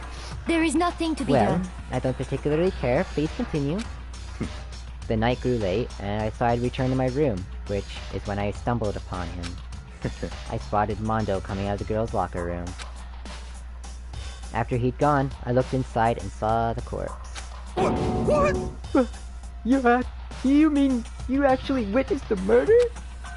He was such a fool. He didn't even have the slightest idea that I'd seen him. Well, so you're saying that you knew who the culprit was from the very beginning. That's right. Indeed. But if that had been the end of it, how boring would that have been? I mean, what a waste of time to have the answer revealed right at the beginning. Which is why I decided to lend a little helping hand. I thought it would liven things up. You did all that to liven things up? I see. So after hearing about Genocide Jack from Toko, you decided to use that to create the fake murder scene. But damn, man. If we hadn't figured out who'd really done it, you would have been dead too, right? Well, obviously, I would have had revealed the truth before it had gone to that point. Of course. Byakuya turned to look me in the eye. I could feel his sharp eyes piercing into me. Thanks to a certain remarkable someone, I never did. And I was able to perform an interesting experiment. Interesting. Once I do decide to become blackened, I know. I now know who I'll have to watch out for. Correct. So that was your reason. Are you satisfied? Indeed. Yes. We're done listening to your story. Moving on. Hey. There's something I'd like to ask Monokuma. What's this? Ooh, I'm up next.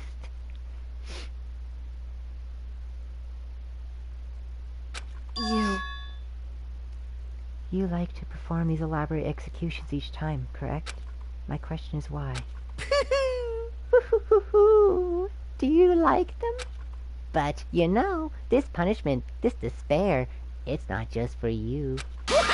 All this punishment, all this despair, is my gift to mankind itself. What? You're over-exaggerating. I am not over-exaggerating. These punishments are meant to transform all hope to despair. Hope to despair. Damn. What do you mean? Huh? Mean? Mean. What the heck? Mean. Damn it! Good grief. I don't understand why you have to pick apart every little stupid thing. Whatever. Doesn't matter. In the end, I'm going to stand alone as the victor, and then everything will be revealed to me.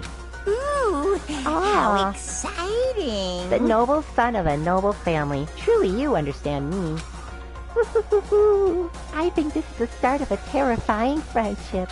That's enough. I would never stoop to the level of a childish criminal like you. Let me just say this. After I've achieved a completed victory, you are up next. I'm going to find you and kill you. Understand? In the name of my family. For which victory is a foregone conclusion. You're getting all riled up! Oh, so cool! It's like you're the main character of a video game or something. No trash mob for you. I swear whatever it takes I will kill you. Temper. Sounds like someone needs a nap.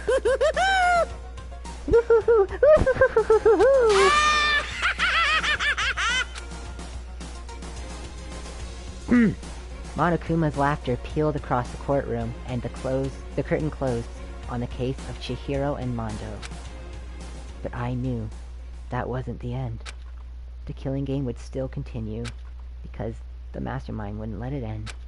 For those of us who were still alive, our worst fear and despair kept on multiplying.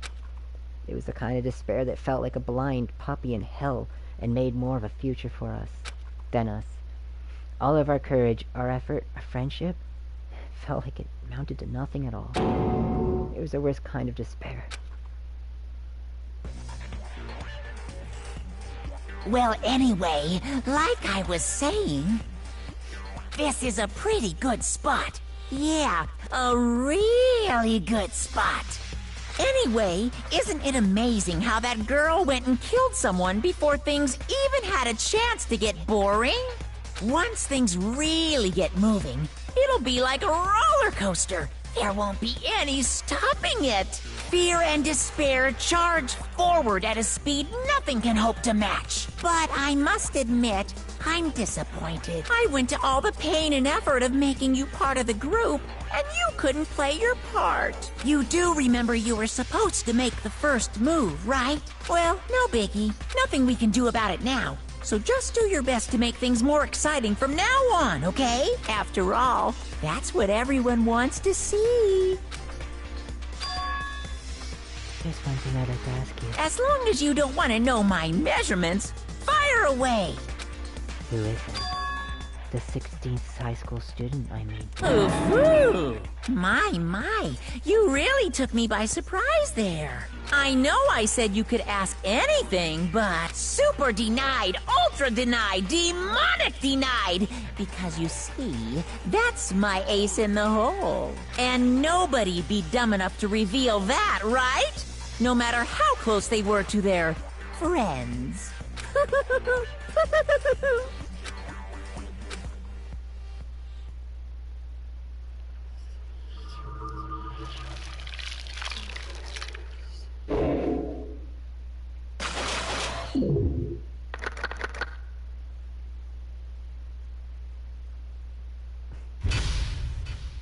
That's alright, Joseph. Actually, I'm gonna be wrapping up right about here. Oh, we got an awesome jacket!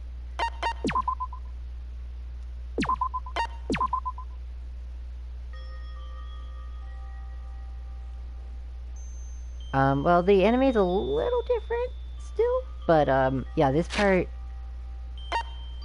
Well, that's gonna be revealed later. Anywho, thank you very much, everyone who joined me. You can totally check out my other streams and other stuff, my other VODs on my YouTube channel. And, of course, as always, it was great streaming with all of you, and hopefully I'll be doing this again probably next week sometime. I'll see you all again.